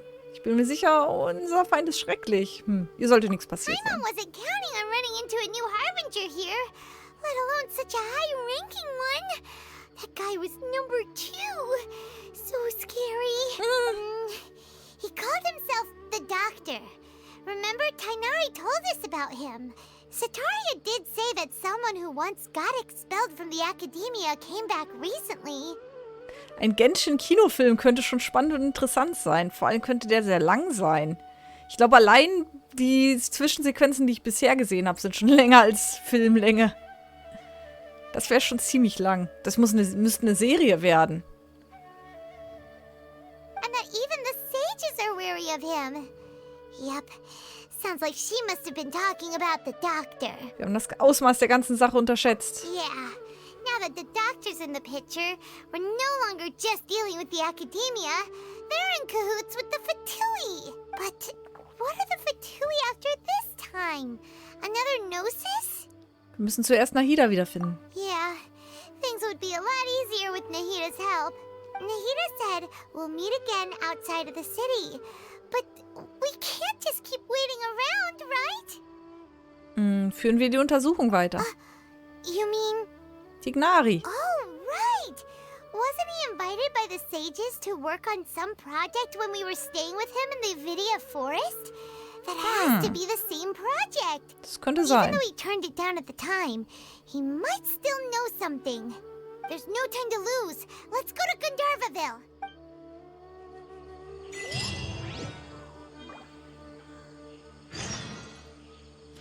Der Blick eines gewissen Archons. Beim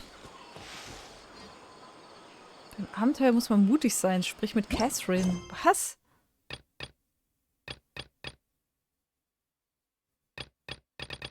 Aha. Du hast einen vertrauten Ort in der Stadt Sumeru gefunden. Schatzstraße, Sumeru. Okay, später. Teleportieren wir am besten hin? Hier, würde ich sagen, ne?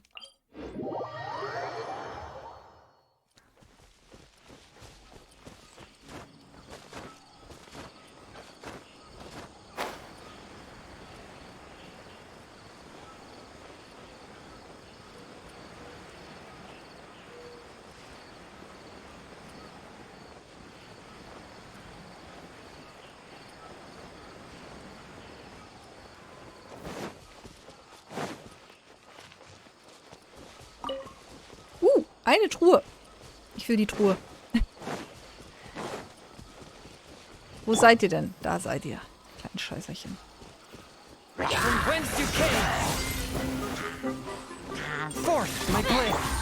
Rain outlines your fate. Wo ist noch einer? Wo?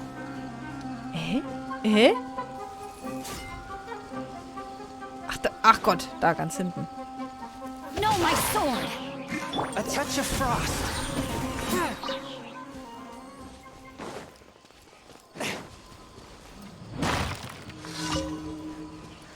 Überraschendes Ereignis. Nee, da haben wir jetzt keine Zeit für. Objects like this may prove useful when purging evil spirits.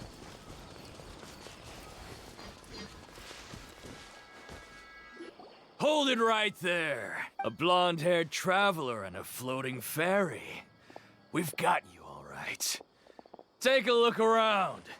You've fallen right into our trap. Are you mercenaries from the Corps of 30? Did you come here to arrest us? Corps of 30? We're nothing like those government lapdogs who don't even get scraps for their work. We are an elite brigade that commands the highest commission rate in all of Sumeru. We're here on the orders of a client known only as the Outcast. The Outcast? An outcast from the Academia? Das muss Il Dottore sein. But why wouldn't the doctor just send the Fatui after us? Die örtlichen Söldner haben einen größeren Vorteil. Still wasting time on idle chit-chat. We'll shut you up soon enough. Get them! You're up, traveler! Prügel, Prügel, Prügel! Hab mich gerade aufgewärmt. Rain outlines your fate. Oz, reveal thyself! New punching.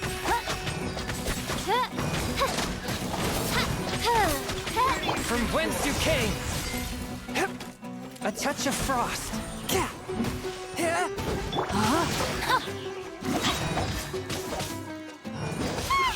It isn't over yet! Here comes reinforcements! Das auch noch! Swift and merciful. Witness the power of Gurwa. Submit for judgment. So. That was pretty rough. Is that what elite mercenaries are like? Bestimmt waren das nicht die einzigen. Yeah. Looks like we'll have to keep our guards up. But this doctor guy seems like a pretty tough opponent. He knew exactly where to set up an ambush. Did he predict that we would try to find Kainari? Going up against smart people is tough. Anyway, let's keep going. Ja. Ist halt schwieriger als gegen dumme Menschen, ne?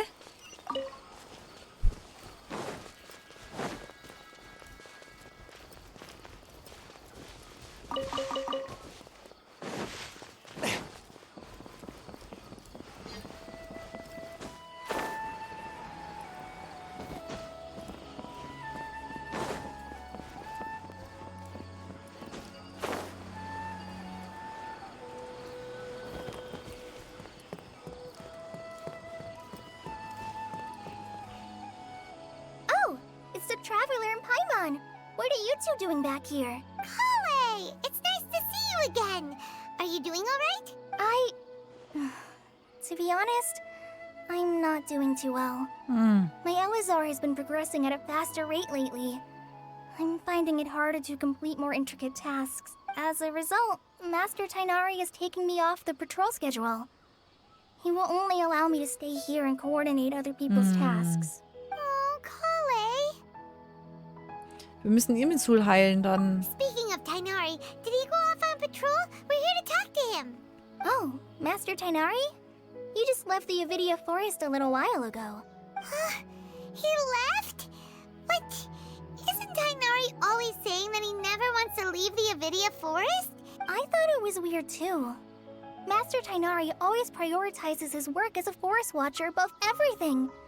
He almost never leaves his post. Hat er nicht gesagt, was in a hurry this time, though. Hat er nicht gesagt, was er vorhat? No, I only found out that he left through a message he left behind. He also made sure to delegate all his tasks using a schedule. To leave in such a hurry? I'd guess he had something urgent to take care of. Master Tighnari originally studied in the Amorta Darshan of the Academia, and part of Stiai is something like the Amorta's research base. Many rare shrubs and grasses have been planted there for research. I know that before he became a forest watcher, Master Tighnari once spent a long time conducting research at Party Stiai. A research base, huh? Gotta wonder what kind of research Tighnari just decided to work on all of his. Oh, we don't have a lot of time, so let's go look for him at Party Stiai. Okay, pass gut auf dich auf, Kale. Don't worry, I'm fine. I'm used to living with Elazar by now. If you run into Master Tighnari, please send him my regards. Got it. Will do. See you later, Kale. Aha. Mist. Catherine Figur wird anderweitig. Okay. Beim Abenteuer muss man mutig sein. Du hast einen vertrauten Ort in der Stadt Sumeru gefunden. Also müssen wir jetzt erstmal das machen. Jo.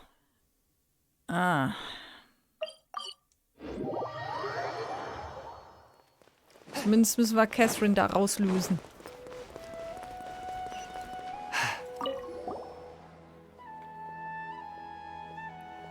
Willkommen bei der Abenteurergilde. Hallo, Fräulein Catherine. Hallo, Catherine.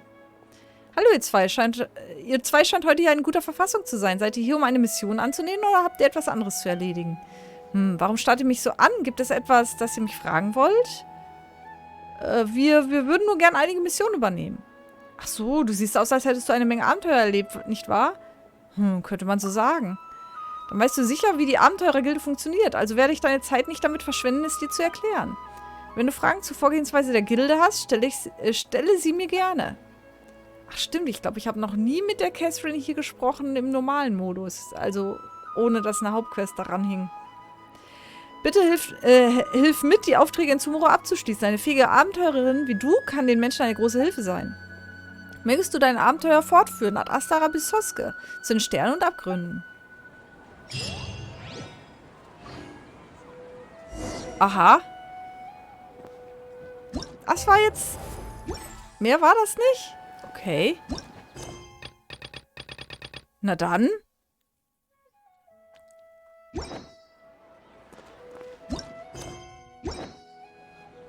Was ist denn jetzt hier im Abenteurerbuch? Oh, das habe ich noch gar nicht gesehen. Ach so, ich kann ein neues Gebiet auswählen, ja. Jetzt haben wir Sumeru dabei. Aber wir bleiben beim Zufälligen einfach. Reiseführer. Der Blick eines gewissen Archons. Eieiei. Ja, ich weiß, ich habe viel zu tun.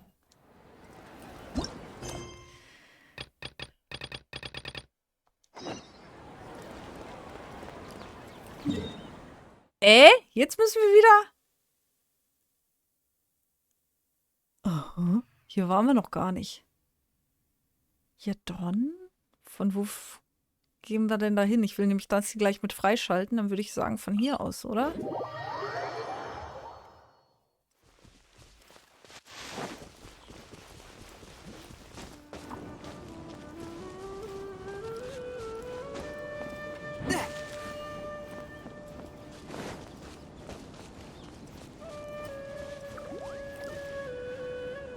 Die Weißkohlwesen sind wirklich schnell. Ja, da weiß ich auch noch nicht, was ich mit denen anstellen soll. So, ich hoffe, ich werde jetzt nicht wieder von einem Event aus dem Himmel geschossen. Das passierte nämlich öfter mal. Wo ist denn da der Teleport da vorne?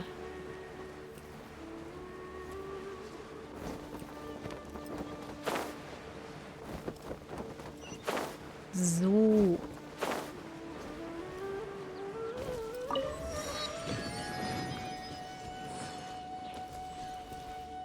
Wie steht's denn eigentlich?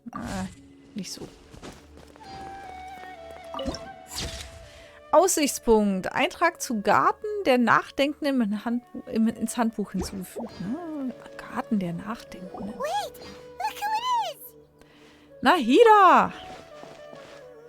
Thank goodness you're okay. We were so worried about you. Ist Nahida drin? Hey, this was supposed to be a touching reunion, but you're ruining the moment. Ich finde, das sollte man klären. Actually, it's very smart of the traveler to be wary of me right now. After all, the doctor has shown that his technology can apparently even control human minds. Plus, it's not like you could have known what happened after we split up and I was facing the doctor by myself. Even a pool of stagnant water after a torrential storm can occasionally pass as a patch of sky. Paimon feels like only the real Nahida could come up with such an obscure analogy. Das denke ich auch. Huh? But I wasn't trying to win your trust or anything. All I wanted was to clarify my point. Well, we understand that point now. Please, Nahida, tell us more about what happened. Are those poor people all right? When you left, I was still in the middle of restoring everyone's minds. Thankfully, when the doctor mentioned depositing information into the subconscious, instead, he did something closer to creating hallucinations. That was still within my power to fix. Luckily, I managed to finish my restorations and mind jump away from him just as he was about to capture me.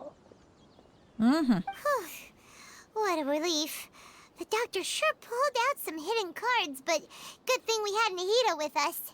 I wouldn't be relieved just yet. I gave away my true identity when I restored everyone's minds, which means we've lost another one of our trump cards. Also, the doctor is already an expert at modifying Akasha terminals.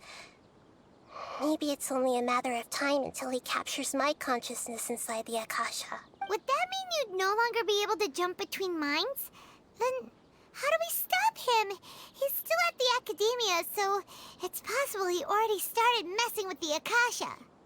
Wir müssen uns beeilen, sonst werden wir immer passiver. It feels like he's toying with us. What a nasty piece of work. Plus, the doctor's combat ability alone is apparently enough to make him worthy of being number 2 of the Fatui. We shouldn't give up hope just yet. Let's try to find another way to attack this problem. Actually, Nahida, how did you know we were trying to get to Party's Thei? Have you been waiting for us? Yes, I have. I can see the traveler's elemental energy. Aha. So I deduced your destination by looking at the direction you were moving in. You didn't come here for sightseeing, right? Did you find any leads? We're looking for a scholar we know. His name is Tainari, and the sages once tried to reach out to him. Why don't you come inside with us and see what we can find? Okay. Let's just hope we won't get him into trouble. Geh in das Innere. Okay, hier war gerade ein Blümchen. Genau, das wollte ich noch pflücken. Die Sumero-Rose. Ach, ist das schön hier. Hübsch, hübsch.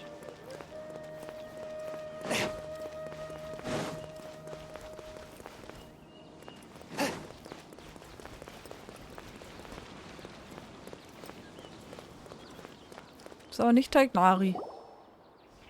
Wer bist du? Ach, du bist eine von den Weisen, glaube ich, die ihn abholen wollten, oder? Traveler? Ah. It is you! Ah, the voice! It's Hypatia! Lange nicht mehr gesehen. What a pleasant surprise! It's Oder? so nice to see the two of you again. Who's this?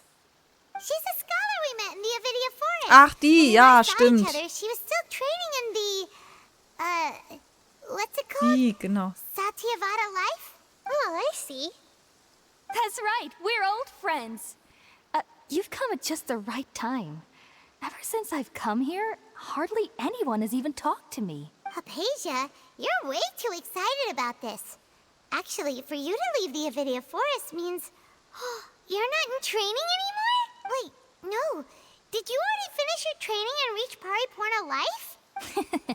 What do you think? My consciousness has already managed to make contact with the divine. You did it? Congratulations! Ich freue mich für dich.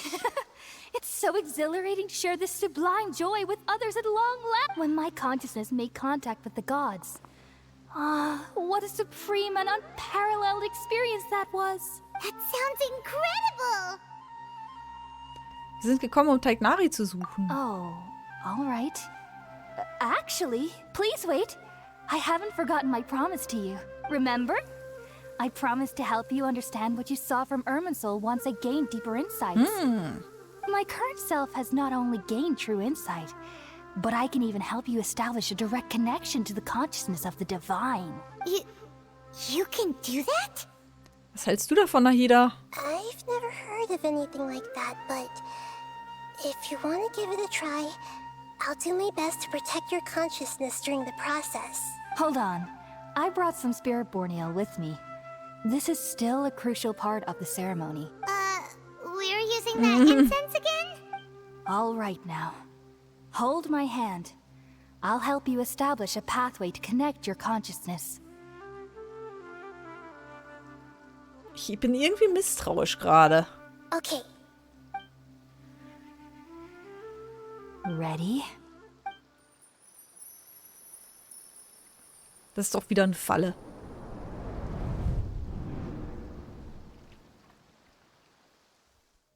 Das ist doch wieder eine It took 3 Falle. betrayals for me to finally understand. The world is just an elaborate tapestry of lies. My fury will never be quelled. The first to betray me was a god. My creator. My mother. Valuing strength above all, she saw no worth in me and I was discarded. The second was a human. My family. My friend. Consumed by fear, he saw me as an abomination. The third was one exactly like me. A hope for the future. A fledgling barely out of the nest. Powerless before his mortality, he broke his promise to me. Humans, they can't be trusted. And the gods fill me with pure loathing. So I said good riddance. I denounce the world and laugh in its face. My chest will never again be defiled by worldly filth. I will scrub away every last trace of human emotion.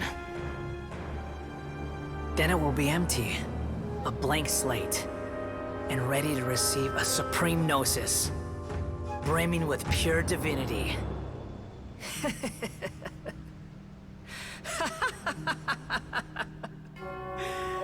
There is no need to fear. The pain will be brief. Your era is coming to an end.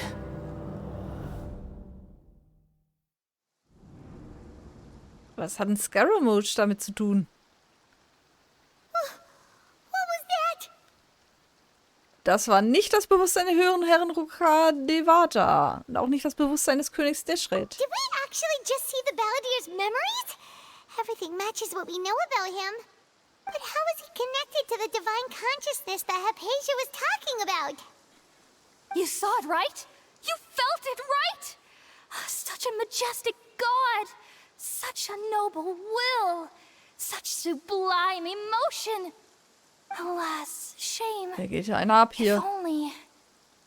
If only that which beats within my chest wasn't a filthy mortal heart.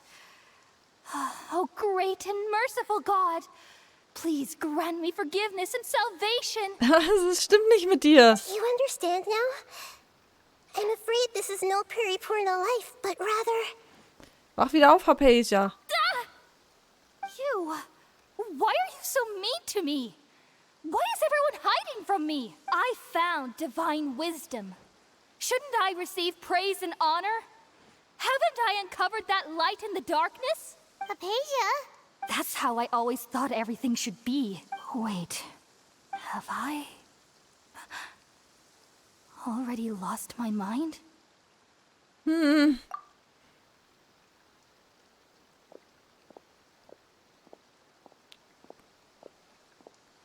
Jemand sollte sich um sie kümmern? Wait, something isn't right.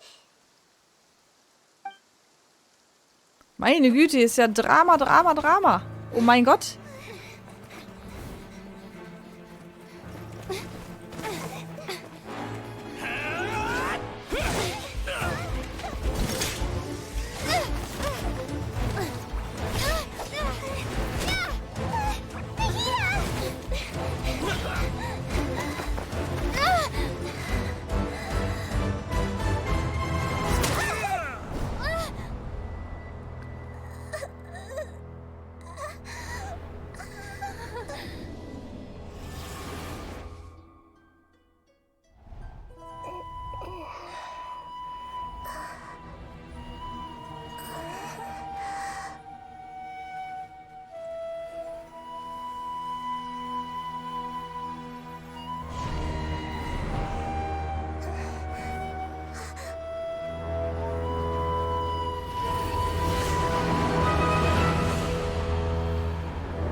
Heute ist ja Drama zu The Max.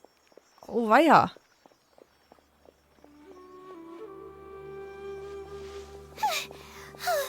Okay, we finally lost him. Ausrufezeichen oder Keuch? Are you okay, Nahida? Wait, no. Something feels different. You're back! Oh, the Traveler's back? Was ist gerade passiert? Nahida was controlling your body for a while. It seemed like she jumped over to you as an emergency measure right before the Catherine puppet was destroyed. After that, Tainari heard the commotion and came over. He helped us defeat the mercenaries and then he ran with us all the way here. Diesmal war es kein einfacher Bewusstseinssprung, sondern ein Bewusstseinswechsel. What? You swapped places? You mean your consciousness also went into Nahida's body? Ui. Wait, then where is Nahida's consciousness? Where is she now? I never imagined that an individual's consciousness could be transferred around like this. Had I not seen it with my own eyes, I would have never believed it. Also, while we were running, the consciousness in your body told me to pass on a message. She said, "The doctor has found a way to trap my consciousness, so I can't journey with you anymore." But even in a moonless night, a shower of starlight can still drown out illusions and lies. Oh no! Nahida's trapped in the sanctuary of Surasthana for good this time. Was that message all she left for us? It's pretty vague. Das ist unsere Geheimsprache. Il Dottore darf nicht Wind von unseren Plänen bekommen. Oh, that makes sense.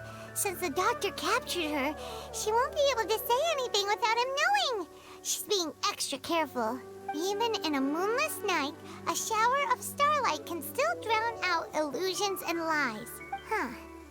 Paimon knows the moon illusions and lies are from that alchemical divination at the Sub-Zero's festival. Didn't Nahida use a starlight analogy before? It had something to do with Sataria. Mit Mond meint sie sich selbst. Mit Licht der Sterne meint sie die Wüstenbewohner. Mit Trugbildern und Lügen meint sie die Pläne der Akademie. Oh, that makes a lot of sense. Huh.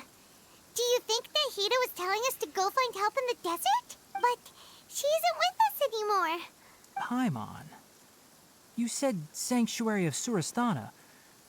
Does this mean that this Nahida you're talking about, the consciousness who was occupying the traveler's body, is the Dendro Archon? Nein! Your guess is correct, but the situation's a bit complicated, so it's really hard for us to explain right now. That's all right. A scholar's curiosity doesn't need to be appeased right away. As for the complicated nature of the situation, safe to say I have witnessed that for myself. Hallo River Nature, danke für den Raid. Hast du einen guten Stream gehabt? I've spent some time with you, and it looks like the Dendro Archon's also on your side, so I trust you. Thank you, Tainari. Oh, actually, we came here to ask you a question. What do you know about the project that the sages have been working on? Ah, that. While I was indeed invited to join that project, the sages were always secretive about its scope and goals, so I eventually declined. Stream war sehr angenehm. Wieder eines gelernt in dem Game. Ist noch recht neu. Ja, dann ist alles erstmal erschlagend. Vor allem, wenn man nicht von Anfang an dabei war, da kriegt man ja gleich die volle Breitseite von allem, was in der Zeit, in den letzten Jahren dazugekommen ist. Aber das gibt sich, das gibt sich. All I know is that project has something to do with the restoration of Irminsul. Ich kenne den Inhalt des Projekts ungefähr. Huh? Did you see something when you were in Nahida's body? Die Akademie hilft Scaramouche dabei, zum Archon zu... Was? Zum Archon zu werden, okay? What? Do you have any evidence? Ja gut, ich habe einen halbfertigen Archon bei der Fertigstellung gesehen. Wenn man das als Archon bezeichnet? Wie geht's dir? Oh, ich kuriere gerade noch ein bisschen. Deswegen, ich weiß nicht, vielleicht... Nee, jetzt ist es besser geworden. Meine Stimme ist noch ein bisschen angeschlagen. Aber sonst geht's gut. So that's what happened. That explains why Hypatia's symptoms were different from those of the other scholars who went mad. It's because she made contact with the consciousness of a new god who is still in the process of being born. Tainari, did you leave the Avidia Forest because of Hypatia? I did. I noticed Hypatia's mental anomalies, but since her symptoms were rather atypical, I secretly took her to Pardes Dii and began searching for a way to return her to her normal self. If I didn't take action, Hypatia would have already been taken by the Matra to the desert, doomed to a life of exile at Aru village. Now that you mention it, I knew the Academia has never thought particularly highly of Lesser Lord Kusanali, but... Okay, die finden die Kusanali ja nicht so toll. Die verehren ja quasi ihre Vorgängerin, die Ruka, keine Ahnung, ihre Vorgängerin. Warum basteln die sich jetzt einen eigenen Archon? But I still didn't expect them to do something as arrogant as creating a new god. Danke für dein Follow, River Nature. Nature. Dankeschön. By not accepting their invitation.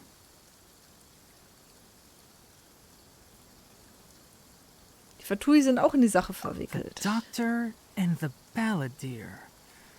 We have 2 Fatui harbingers in Sumeru. Sounds like we're in for a bad time. From your description, I don't think they've completed their project.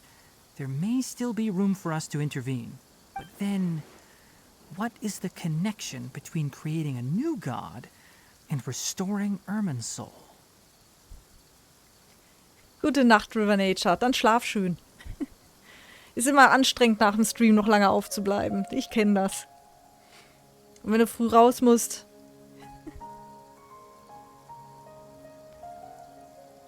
Gerne, gerne. Yeah, it feels like we're still nowhere close to figuring out the sage's goals. Gehen wir zuerst in die Wüste, müssen auf jeden Fall... Gehen wir zuerst zur Wüste. Right. We've pretty much gone over everything we need to know, so we should head out. How about you, Tainari? What are you going to do?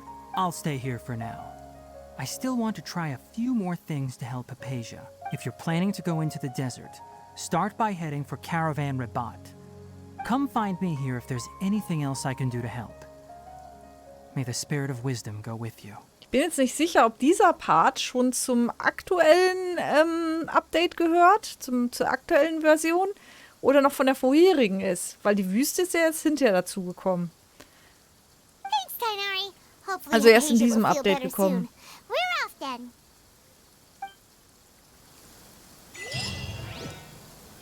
So, aber jetzt sagt's mir, Ein Viererduell. Geht zum Karawanenribat. Jetzt sagt es mir quasi, ich soll Richtung Wüste. Also ich denke, das gehört schon zum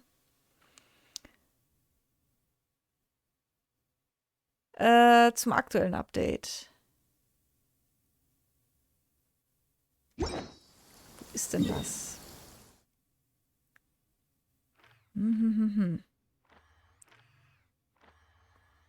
Ich würde sagen, ich mache an der Stelle jetzt erstmal Päuschen. Weil hier geht es dann rüber zur Wüste. Die Frage ist... Naja, ich weiß ja, dass diese Weltenquests auch relativ lang geht. Ob das noch was bringt. Wir kriegen da auf jeden Fall 30 Urgestein.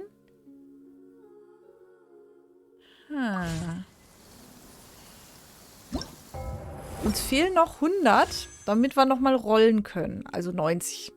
81. Wir könnten... Wie viel kriegen wir denn hier für den Probelauf? Reicht nicht, ne? Mist. Beim Probelauf reicht nicht. Hier könnten wir vielleicht noch was kriegen.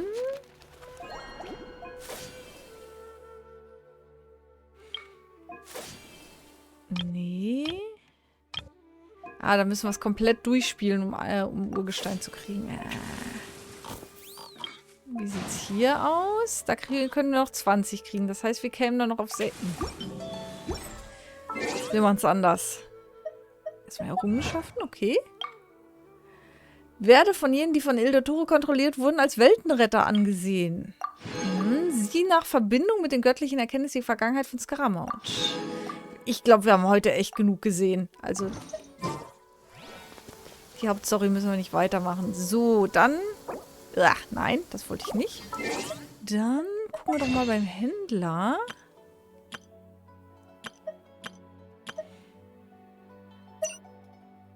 Und da könnten wir doch mit Sternenstaub noch ein Schicksal kaufen.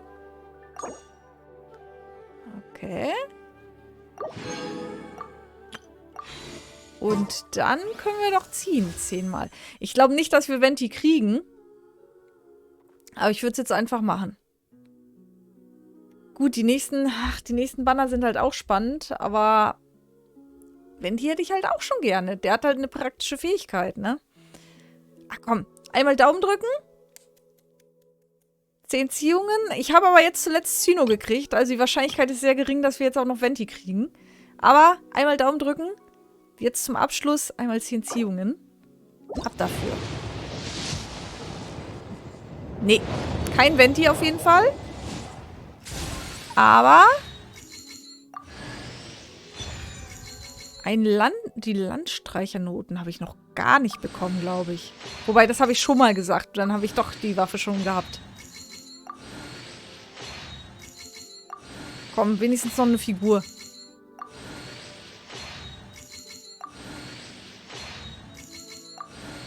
Kein Charakter. Es war wieder so eine enttäuschende Ziehung. Was haben wir denn hier? Was ist das? Kritischer Schaden 12, Basisangriff. Also ein Crit-Katalysator. Spielt beim Wechseln zu dieser Figur 10 Sekunden lang ein zufälliges Lied. Erhöht Angriff, erhöht gesamten Elementarschaden, erhöht Elementarkunde beim Wechsel zu dieser Figur.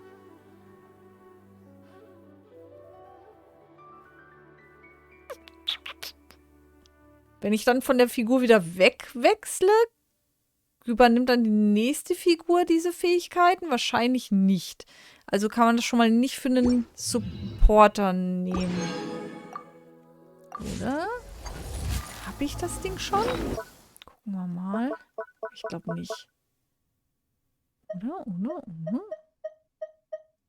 Doch, Landstreichernoten habe ich sogar schon relativ oft. Tatsache, seht ihr mal. Ich sage immer, habe ich noch nicht, ist ganz neu. Aber wenn ich es hier rumliegen habe, dann habe ich es garantiert noch niemandem in die Hand gedrückt.